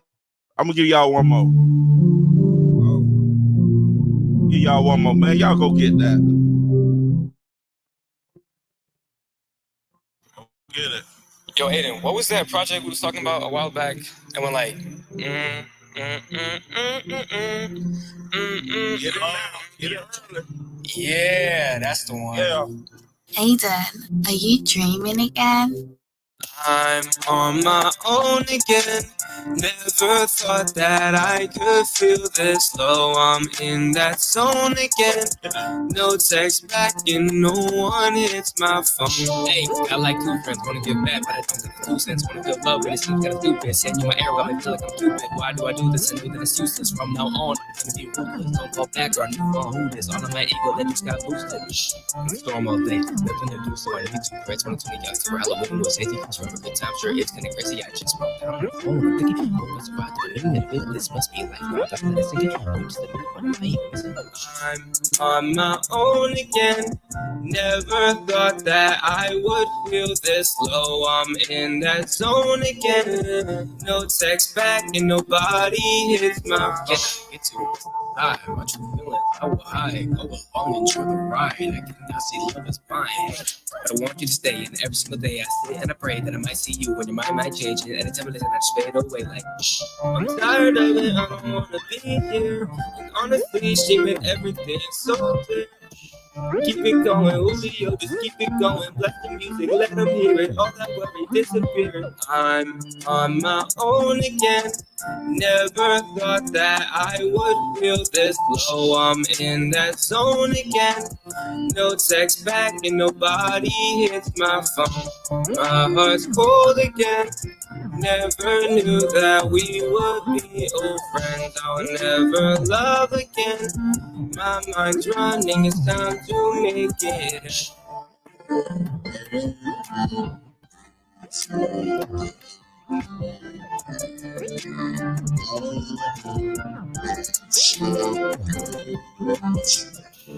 Man, y'all still in the room, baby. Hey.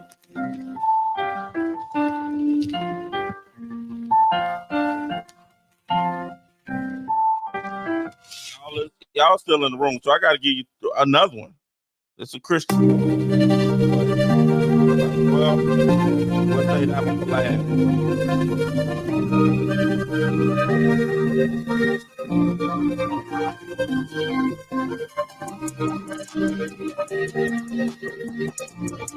Go get that beautiful girl.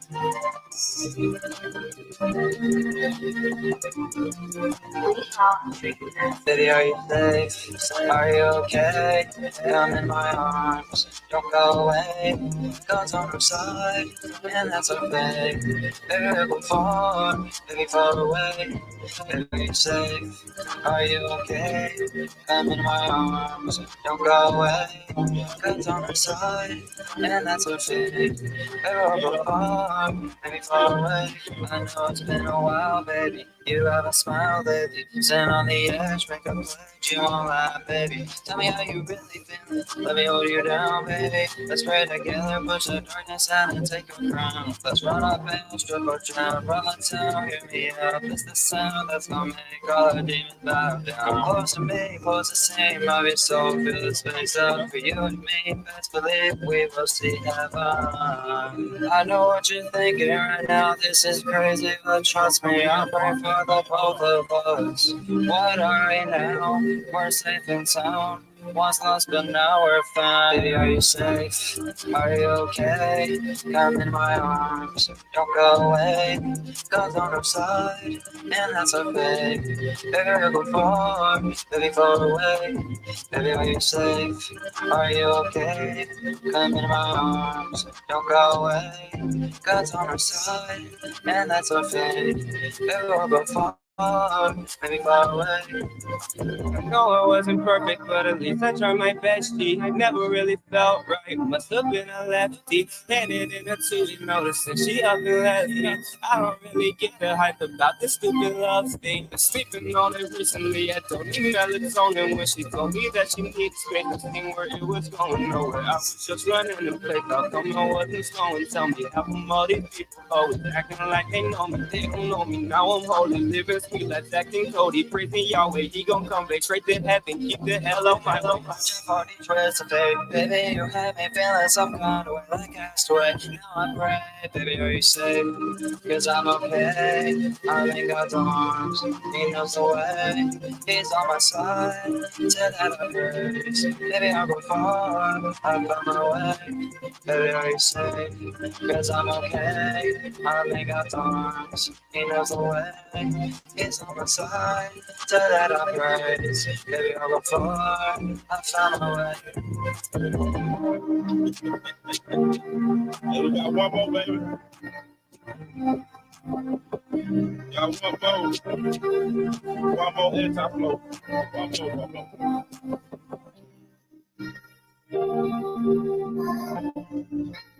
Got one more. New York sound. Don't sound like that old school New York, baby. Yeah. Okay. I'm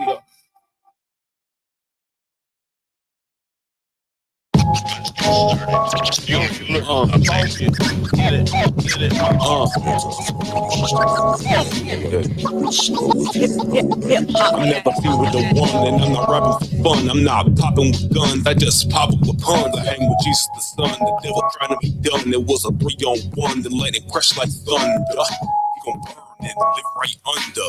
Can win this, cause it is finished. Look, draining my life, then God replenish. Say you were God, you should have stayed in your place. But that's not the case, so clean your mouth out. I'm not talking toothpaste. Look, in present tense, I'm making the ground shook. Got verses after verses, but I'm missing a hook.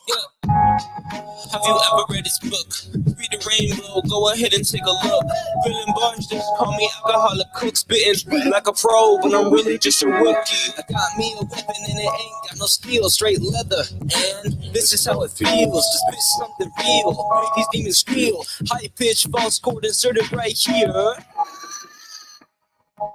On the forehead got a seal, yelling to you dogs finna make you all heal. When the underbelly's yellow like button and appeals. Try your best not to get caught up in your feels. Barking at you big like I'm trying to sign a deal. Guess you got a line but you're missing all the reels. Then some fake people come and they'll just appear. Finna fill them with God fear and God fear. Yeah, I gotta stop this. I'm feeling nauseous. Getting sick of this flow, I keep on coughing. I got a feeling we're old like Tupac and Biggie in the prime of hip hop. And these cops on the Brooklyn Bowl spitting at him with acrylic. Gotta paint a picture and rate him like man feeling. Stay up there, you own my ceiling. Jesus died, but he is risen. A rock can't stop my God. He's not in the tomb, he's gone.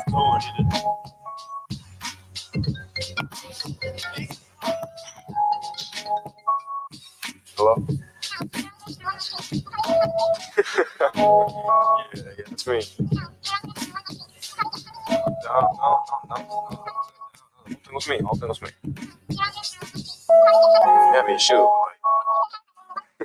Nah. Yeah, no, but it might blow up, you know. It might blow up. Like I don't know, but it might. Yeah, I might make a part two. Ooh. That's going in the car, that epicenter. Hey, man, if you know anything about car audio, you know what I'm saying? That's going in the car. I got my Alpines over here. Hey, them new Solo X's, Kicker Solo X 10s, they in the mail. They coming. Man, I got so much in here. I got my battery over there. Right there, that's my batter. New batter. You know what I'm saying? I just found somebody to hook all this stuff up because I don't know what I'm doing. Alpine speakers here, door speakers, 4 sets of 6.5s. Components. I got another set of 6.5s and some 6x9s. I got some down for sound stuff over there. Man, I got 3 amps. You know what I'm saying? I need somebody to hook me up though. We about to be beating down the server.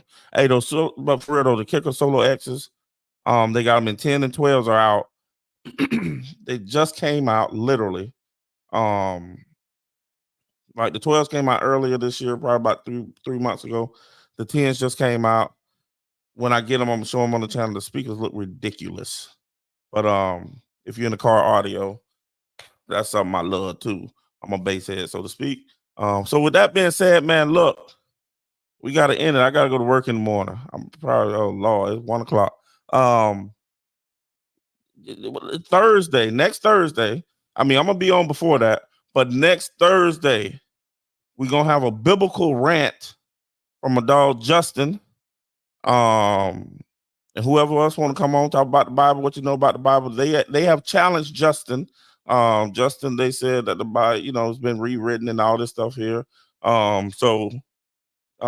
Deuce is gonna challenge him on some things. Not that anyway. So yeah, y'all come check that out. It's gonna be next Thursday. I'll let you know the time. Probably I'm gonna try to do it around 9 o'clock because I might put it on Facebook too. You know what I'm saying? Nah, I mean, you know what I'm saying? But be checking out for your boy. We about to start.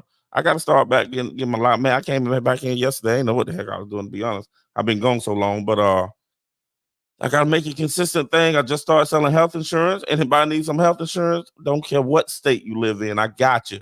This is what I do. You know what I'm saying? Licensed in 34 of the 50 states. You know, need some health insurance. Open enrollment's about to come up. We have, we have all kind of stuff, but if you're healthy, we I don't know if I can say we have probably the best plan in the country. No lie. So get at your boy. I'm gonna have to start putting it on here. When I get my website up, I'm gonna have that on here. But just trying to help people out about things that they don't know about, things that we break down what's the difference in different types of healthcare coverage, and what's not gonna cover you and what will cover you. So anyway, man, y'all check your boy out. Call in show next time. I forgot to do it today. 941-253-03. No, 941-253-3033. Call into the show. You want to be on the show. I always pin the link in the comments. So if you want to get on while we small and grow with the family, that's cool. You'll be able to grow with the family. If not, hey, that's cool too. You want to call in, you call in. So that being said, man, I'm gonna go ahead and let y'all know. Check your boy. I always be looking for new music from Project Julio. And with that being said, we'll see y'all back here tomorrow. Might be a short show. Really don't know, but we'll be back tomorrow. 10 o'clock, same time. Holla at your boy. Gates Open Media.